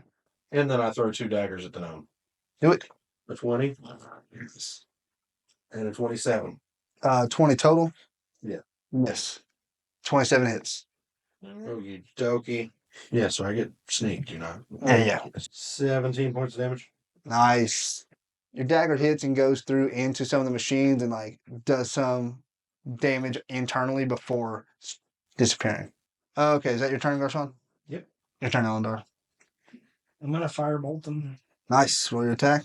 21. Oh, that just hits. 17. Nice. I like You guys are stacking up hits on him. The machine's starting to like move a little bit jerkily. At initiative count 20, one of the layer actions happens because you are in the layer of this deep gnome.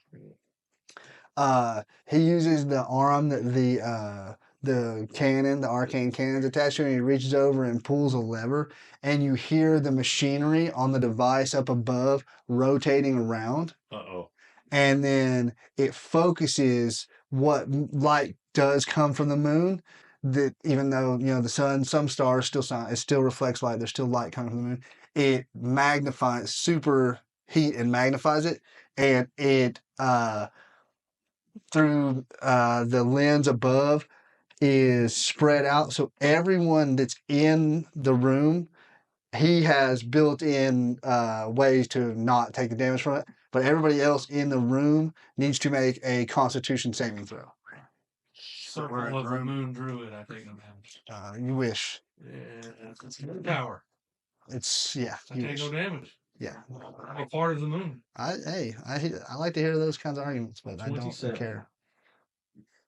27? You succeed. What kind of 4. Constitution save. You succeed. Where's the con save? Mm-hmm. Did you already come in the room? Yeah. I did. Yeah. Get in the fire. Oh, so okay, everybody did come through the door. Okay. 16. All right. So you fail. Fail. 19.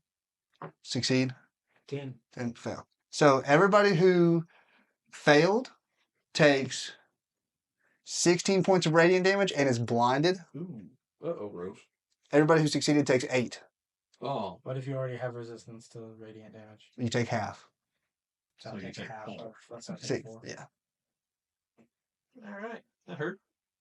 Okay, and that makes it Zero's turn. I'm going to. Let me go. Keep my concentration. Nice. Right. One more damage. Yeah. And Donnie's not a horse anymore. That will definitely happen. Get close to happening. That's a con save. I get one more try here and then That's that's it. one con save. I'm gonna use my healing thing, Okay. wellness body thing. Is that action? I'm looking for it. I Yes. believe it's an action. Okay. It is an action. All right. You heal up a little bit. You gonna do anything with your bonus action? Nope. Okay. Dottie? Well, I'm being grappled. Mm-hmm. I would like to not be grappled. Okay, that is a strength check. Is it contested strength? Yes. So Yep. Give me a roll for him and make you feel better. Okay. Now you're just patronizing me. 17. You fight as a horse and you do your best, but you just can't quite get free of the. And there's like little barbs on the chain. It's digging into your horsey flesh. You're struggling. You can't get free. That was your action. Yeah. You gonna do any? That it? Well, if that's a horse, I don't think I get bonus action. Okay, that makes it his turn. Bonus action. He Return is to Dottie. so that is his turn. He is going to use his he's gonna hit the button on his whip again Well, and poof. and pump Electricity. crap, you roll 4 points of lightning damage. But what was the attack? He just sent electricity through the whip again because you're grappled. Good one. Yeah. Yeah. So you take 4 points of lightning damage. Poof, not a horse anymore. You had 1 HP left. Yeah. So Dottie takes the last 3. Okay. But because it was wrapped around a horse and you just became a little goblin girl, the chain just drops around you. So you're just standing in a circle of chain. But you're not grappled anymore. I'm gonna let you get out of the grapple because it was wrapped around a horse. Yeah, well, such a size change. Yeah, such a difference in size, yeah.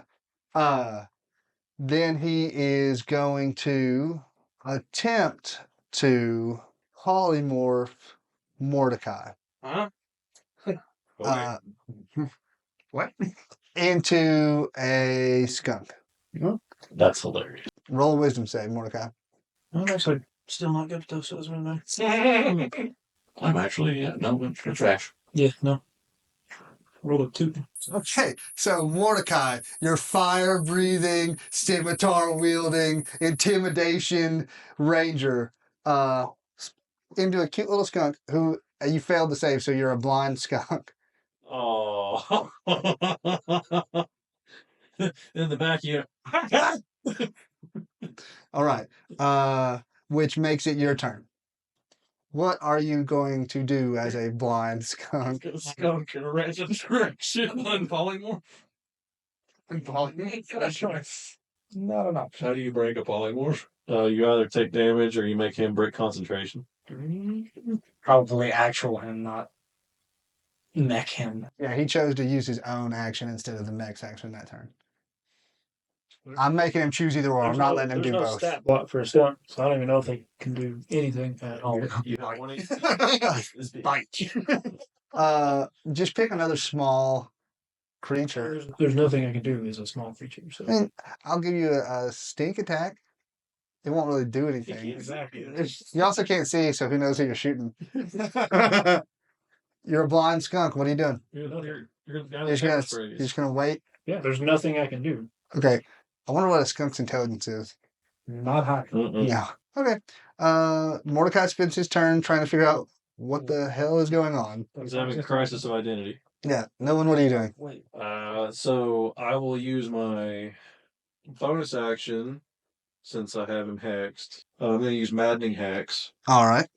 So he's going to take. That's what I should have done, but He's going to take 4 psychic damage. Okay. That's him. So. Yep. And then I'm going to cast Eldritch Blast again. If he took damage, Oh, let me roll this. Same. Oh, that's a 13 on the die, so he's good. 22 to hit. And are you aiming at him or the mech? I'm going to keep trying to break the Mac. Okay. Take That hits. And a 9 to hit. So that didn't hit. No. All right. So once again, this one's 4. So that's 10 damage total. Nice. 8 force to necrotic. All right. Anything else? Nah. Darshan, what are you doing? I'm gonna throw 2 daggers randomly in the direction that he was in. Okay, make 2 attacks with disadvantage. Because I can't see shit. 21. That'll hit. 19. Misses. Fraggle Rock goes. You can't have disadvantage or get sneak attack, so it's just the dagger and your bonus.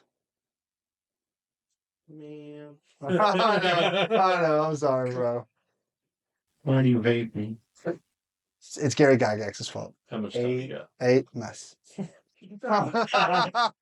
me a second to realize what you were saying. Yeah. All right. Which brings us back around to the top. Elendar, what are you doing? The mech's starting to look pretty messed up. It was moving jerkily and it's taking even more damage, so it seems like he's having trouble making it do what he wants it to do. yeah, I'm gonna cast Hold Person with extended spell. Nice. That makes it last Double the time. double time. Well, the mech is immune, so. That is a 23. He is Silvery barbs. All right. Shit. That is a 9. Oh, he is held. So, Let the beating. yeah, so he's doing all this stuff. He turned your friend into a skunk. He electrified your horse. He blinded everybody with moonlight concentrated through lenses. And as he's just like, feeling his own victory is at hand, he So neither he nor the mech can move because he's driving it. Are you going to do anything else? Nope. I'm going to say that the layer action doesn't happen because he can't do anything. You can't trigger it. Which gets us to 0. Oh. I'm on a step in the wind. Before I do this, I'm going back. I gotta go. I'm sorry. Just like focusing. I'm sorry. I'm gonna dash my way up there, Okay. which is the step of the wind part. I'm scared of where this is going. So I already used my bonus action, so you don't have to worry about that part. I'm just going to hit him. You're just gonna climb up on the mech and start punching the frozen gnome in the face. Yep. All right. Rolling attacks. You roll with advantage. If you hit, it's a crit. Yeah. So it's a straight roll. It's straight roll. Yeah. Oh, well, that's 1 crit. Nice. And I get 2 attacks. Yes. So Yeah, he doesn't get a chance until. that's another crit. All right, Okay. so there's 2 crits. And you're over here with the arms that he enhanced, pounding his opponent's face with them. All right. Remember in Click when he pauses his boss and beats the crap out of him? That's what's happening right now. Like, oh, my face hurts all of a sudden. That was my get plan. 10, so that'd be 20. I might not. 32. Nice. Oh, You don't see. As you beat this frozen Give me my gnome, Mordecai. as you beat this frozen gnome, his nose breaks to the side, his jaw cracks to the side. It's like 25 degrees the wrong direction of line straight up. You're hurting this guy. So yeah, we'll do 2 concentration checks on the polymorph. He succeeds on both. He's aware. He's just not. He just can't He move. can't do anything. Yeah. That makes it worse. Yeah. He feels all of this. You're he on just an can't 11 do and a it. 16 on the dice. So. Trying, buddy. I'm trying. Okay. So yeah, he succeeded for sure. But he's looking jacked up. Which that would make it Dottie's turn. Oh no. Can you please move the horse off the map and place a Dottie in there? Yes. Yes. You are no longer a horse. What the heck is that? Dottie. Time to dodge. He's about to kick his dude in the nuts. And he's still frozen, yeah? I got you. Yeah, he's stuck until. He's still held person? Yeah. So he can't do anything? He can't So move. I can use my movement to move away? Sure. Yeah. Alright, I'd like to move away. Okay. My 30 feet. All of it. All right. Straight back. Oh, I was about to hurt. Yep, straight back. I don't know what's about that. He only has 1 spell. It's a Fast. fast. And then, it's not true at all. Everything he does is offensive. And I would like to cast Heat Metal. I'm gonna just say he fails. Yeah. He can't roll and he can't move. He's inside of a metal box. And, All right. he takes Okay. 3d8 fire All right. damage. Roll your damage. I didn't know he had to eat Rufus, man. I gotta stay away from him. The diamond artificer's worst nightmare. 15. Is it just melee attacks the crit on a paralyzed person? Right. So This would be effect damage, so it wouldn't crit. okay, so this is what happened. And I went ahead and rolled his save for the whole person. He actually nat 20. So this is the series of events, the way things just went with this epic use of heat metal. You back up. Zero jumped up, punched him, but he's not like staying on top of the machine. He dropped down, he's next to it, ready, fighting stance. The entire machine begins to glow orange and red, almost white, and then it begins to melt. And as it melts, it's dripping around him, and the gnome is getting closer to the ground. And when it's like halfway melted, he starts screaming in agonizing pain. And as it finally settles, he ends up standing on the ground, encased in a puddle mound of what was previously now molten and rapidly cooling metal up to above his knees. So he's just standing there.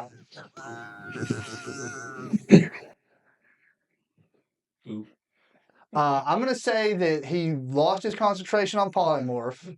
So Mordecai, you're like, I'm going to... Whoa. How long is this blindness last? We'll say the blindness as the we're out of combat. Okay. He is lost all resistance. I did it. He's his legs are encased in molten, rapidly cooling metal. He's in agonizing pain. Didn't anyone tell you not to beat up on a horse? And is just like screaming in agony at his predicament. What are you guys doing? You hate to see it. Anyway, Keep Should hitting they him. ask him some questions? Keep hitting him. I'm going to hit him. I'm going to hit him. Well, they Someone better say something. I'm going to hit him. Yeah, you guys see Zero just walking toward. He backed up when the thing melted, but now Zero's just towards him. Ding, ding, ding, ding, ding. Yeah. So if nobody stops him, Zero's about to pound this guy. Okay, yeah, well, you do you, bud. Wait. We need to know how this stuff works. Yeah, I'm gonna investigate while they're dealing with him. All right, roll investigation. There's machinery all around you, tools, pieces, the arcane glyph. There's the thing up above. So On the salty side of things, be doing this. Where are the artifacts? I don't know, it's mean and scary and Terry get to do. Do it. Like, it's mean and He's like, scary. he's kind of like settled into. He's still in anger, but he's like. You know, I'm not the interrogator expert or anything, but I think someone who could heal would probably get more out of him. You did pretty good last time. Yeah, I terrified him. He's terrified. He's standing in ooze. There's nothing you can get out of them. I'm waiting for an 8 That looks height. painful. So, On a scale of 1 to 10, how much did that hurt? That's not good. you know, we can take the pain away if you tell us what we want to know. Ooh, that's cool. Are you being honest? No. Roll Yes, it. Roll. no, absolutely, we can take the pain away. I can't heal him, so I That's mean, what I'm saying. I'm not healing him. We We can just take said the take pain the away. pain We're away. just said by healing. No one felt like he was lying when he said it. yeah. Roll deception. I don't need advantage. That's okay. Yeah. So, 23. so Oh, you just stop the. That happens after you go. I'm poking his shit. It's like, you know, if he was what'd you roll on investigation? 17. Okay. You see machinery of which you have no idea how it works. Zero has some experience with this machinery, and obviously this gnome From a knows. patient's perspective. Yeah, from a patient's perspective. What do you need to know? Lads, I can't make heads or tails of this. How does this shit work? You do a lot of different things. A little vague there. It was. I don't like it. What do you want it to do? You're the one who needs this stuff. I mean, What do you think we could use it for to say, oh, I don't know, resurrect a god? You would need divine energy source, and most of it gone for 800 years. Well, say we had it. Where would it go? The center of the arcane circle. I would need to make some adjustments to the machine. interesting. Roll inside. 21. He seems sincere. Painfully sincere. Sincerely in pain. Yeah, I walk back over because I can't make heads or tails of it. All right, let's get him. Okay, you grab him and pull him out. Yep. Make an athletics check. I'll help him. All right, make an athletics check with advantage. Grabbing him by each arm. If we do 23.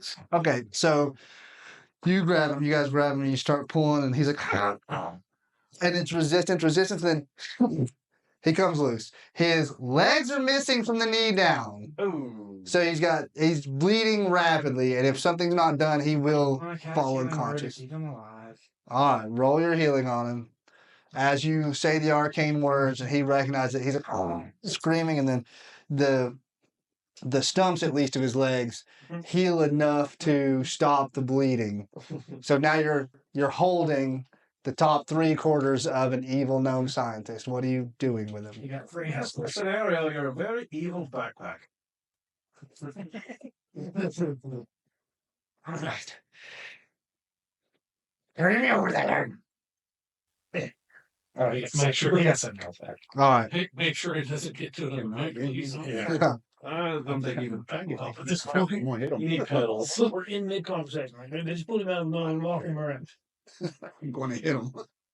No, you're not hitting him yet. Well, thank you. I move him out of the way as Mike swings at. I'm not a hit 18 or higher, so So you carry him over, and he starts giving you directions like move this over here, move that over there, slide this out, tighten that, loosen that, reconnect that hose to that connector. And some of it, he's like, I need to do this myself, and he's doing some of the work himself. But after several minutes of working on this, he's like, To the best of my knowledge, it has never been attempted, but perhaps this will do what it is you need it to do. Now produce this divine energy source and wait to see it. All right, that's enough out of you. So stuff him in the bag of holding. No, I don't. Eleanor, a word, please. Okay. All right, thunk. I was not entirely truthful on the boat. Dendar gave me a vision, and she said that we could use this apparatus, whatever we found. She wasn't entirely clear, but we could use it to resurrect a god. And judging by what was here, we might be able to bring back one of the gods or goddesses of the moon.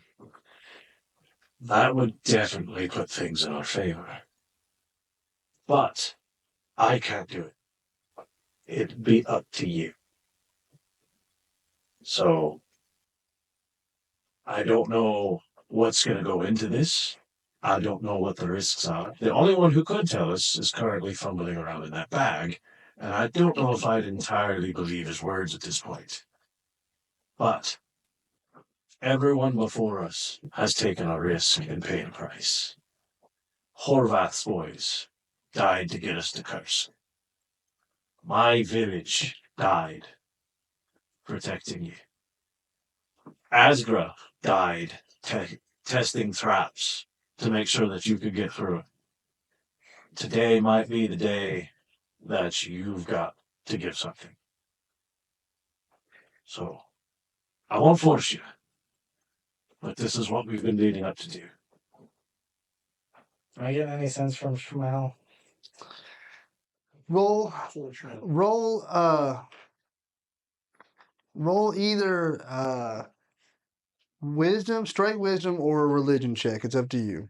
While they're doing all that, I'm gonna cast Cure Wounds on myself. Sounds good. 15.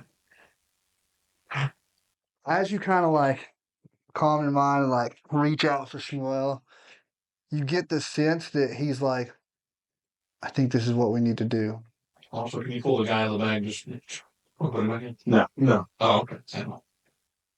And don't let him die in there. That's his reward. Dais. That's fair. You said. There's so so you know in like give me him.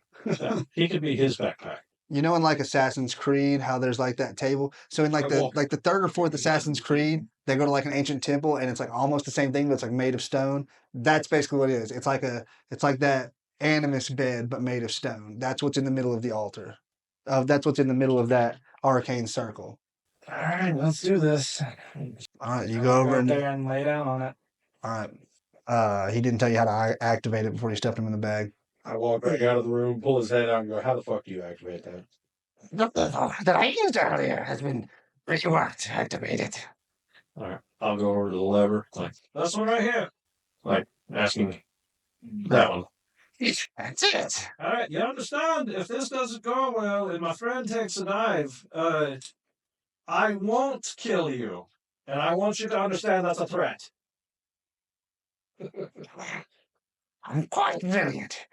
If it can, it will work. Okay, it's on you. Ready? Nope. Do it on your Hold way. on. Okay. So you hit the lever. As they do, little metal spikes come up and into your sides, into your legs, and your arms. It hurts, but it's not like crazy damage. You hear the mechanism above rotating around, and that same energy from before is concentrated on you, but it's not being spread to the point where it's doing damage. It's like just enveloping this entire middle piece of this arcane circle. And you can't really see too good out of it, but you guys can kind of see that he's inside of this column of light. And you can see Are we possessing him? the tubes, the spikes that are in you start drawing blood. Not a lot, but altogether like maybe a half a cup of blood, not a whole lot. And the machine in the corner, all the pipes are shaking and gears are turning. And then shoo. And as far as you can tell, and the spikes retract. As far as you can tell, nothing happened. It didn't work. Pull him back. Hey, it didn't work. What's the issue here? How long did it stay on? A few moments. Take me over there. He works on the machine a little bit more. He's like, This time, it won't turn off until you shut it off. So, make sure it does what it needs to do. All right, back in the back. All right. You all right? And that sucks, but yeah, go ahead. All right. And this time I pull it and hold it. all right. You activate the lever. The spikes come up. The light shining down. Blood's being pulled from your body. And you guys see the same thing, him in this column of light. And you feel the blood pouring out of you. You're starting to get a little bit lightheaded, but you're like, it's okay. I can handle it. Are you going to say anything? Are you going to tell him to stop? Or are you going to try and handle it? I'm gonna deal with it up to the point where I think I'm about to pass out, and then It keeps pouring out, and as the blood is leaving you, it's at least as much as last time, and it's going further. You're starting to feel like the warmth of the light, where it had no heat to it before, it was just light. You're starting to feel the warmth, and you feel it's almost like that divine, like whenever people describe almost dying and they see the light at the end of the tunnel, it's like you're starting to see that light, and you're drawing closer to it, and you're not sure if you're actually seeing it or if it's something in your mind, but you get right to the point where you would pass through like a corona of light, and you realize like if you go through, you're going to lose consciousness, and you don't know if there's any coming back.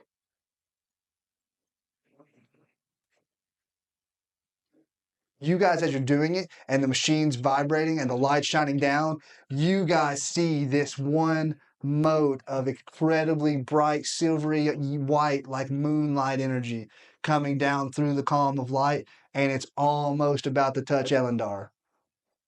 Let it touch you.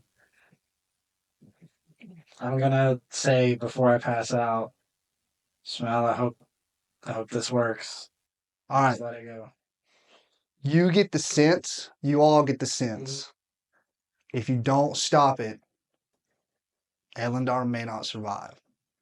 That may be the price of resurrecting a god. You have this understanding too. I keep the lever pulled. Shut it off. With his life, our chance to resurrect them all for one it isn't worth it. I keep the lever pulled. Shut it off. We've all paid prices. Today's his day to pay. It's probably near. You tackle him? Yeah. Make an athletics check. You make either athletics or acrobatics. I want the 18. tag. Steal the bag. He beats me. All right.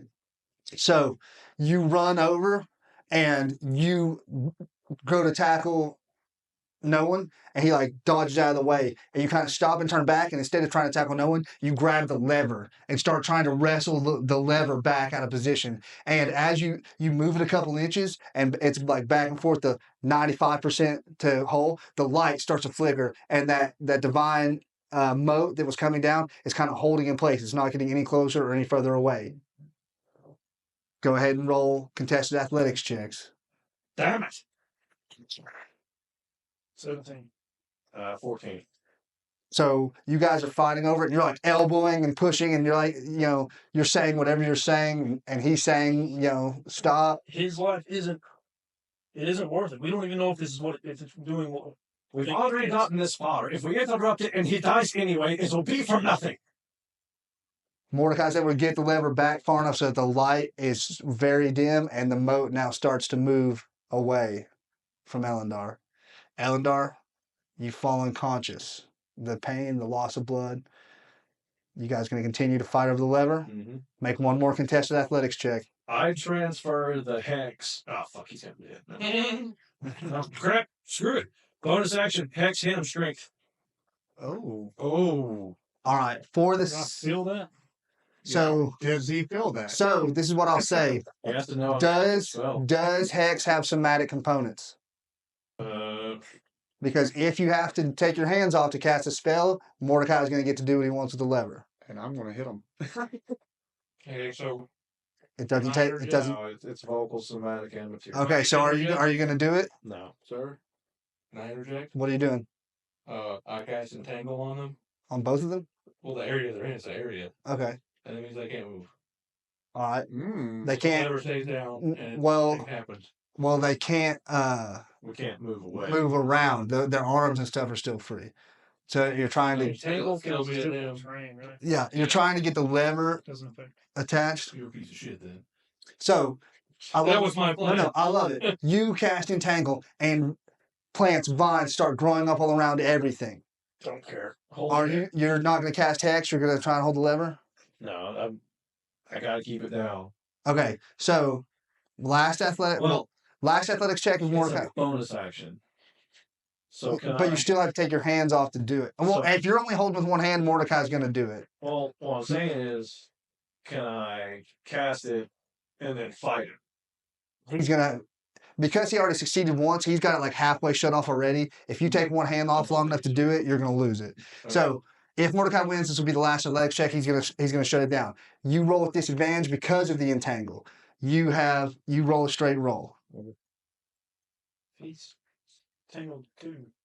Yeah, but his intention with the vines was to help pull the lever down. So I'm letting that do what he intended for it to do. Difficult terrain doesn't affect. It affects the lever. You roll with disadvantage, you roll straight.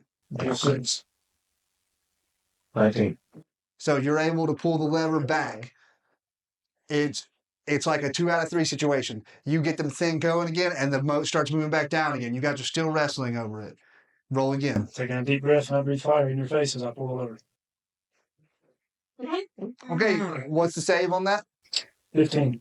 Okay, it's Dex. Roll a Dex save as Mordecai. Disadvantage. We're in. Yeah, we're disadvantage. entangled, so, Yeah. Okay. All right. That burns the plants away that are holding the lever. Let's see. 18. Oh yeah, we got to roll another saving. Well, he's rolling the save against your fire Yeah, breath. what's your save? It's a 15. Okay, so you take half damage. And then half again because I'm a tiefling. That's fine. So you don't get disadvantage on the next athletics check, which is what I was going to do if you failed. But you guys have to roll athletics again because as you're continuing to wrestle over the lever. It's going to be a total of 2 damage. Woo. 2 damage. All right, straight athletics checks. 13. 15. Guidance on her. All right. He's okay. So as this is happening, Elendar, your consciousness Keep doing it. left your body. Mm. You're passing But each other the beam of light. You come back to an understanding of the area around you, almost as if you're seeing it from a bird's eye view, and you realize that because of the spikes in you, maybe, or whatever, you are now like the consciousness of the machines in this room. And you become aware of traps, spikes in the walls, levers, and everything. You can now operate these things Mm. to have an effect on the people in the room. This is the layer of this crazy gnome, and there are all sorts of things that you could use to affect what's going on. Are you doing anything? Do I have anything to force the lever down? Because I've already made the sacrifice in my head. I'm going through with it. Right. You can cast guidance.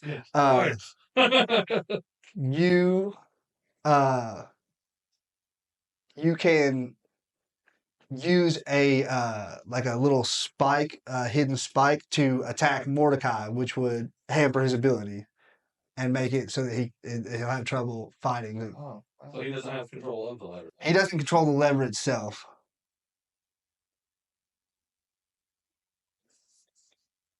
I don't like it, but yeah, I'm gonna like spike him in the back of the leg or something, try and like All knock right. him off balance. I don't want it to like drive in, but just, like, You see these spikes start to come out. You can move and avoid it and let go of the lever, or you can stay and take it and keep fighting with the lever. You don't know what's causing it. All right. You take 8 points of piercing damage. You have disadvantage on the next athletics check. If he wins again, it's like you before. It's going to be done. Okay, since I see him just take damage, Yeah. I'm gonna run over there and pull the lever back with him. You're going to help? I'm All gonna right. help him. If they're still fighting after this round, you can get there in time to help. But for this round, it's still just them. You said I have disadvantage? Mm-hmm. Yeah, no chance. 10. 11. All right. So, Low roll, but the guidance helped. Mordecai. That was important. Mordecai is trying his best. It doesn't work. No one, the very room itself, working against you, and it seems some of your other companions also. The machine continues. The light strengthens again. Tears start to come out of Mordecai's eyes because he doesn't see the sense in this. And that mode of divine energy reaches Elendar's body. Mm. And the light intensifies so much that you can't see anything inside the column of light. No one in your head, you hear this. And a portal rips open where Elendar was. And through it, you see the massive body of a serpent deity, Dindar, coming to take her place on the material plane and try and carve out her piece of the prime material. And that's where we'll end. Thanks, guys. Hooray!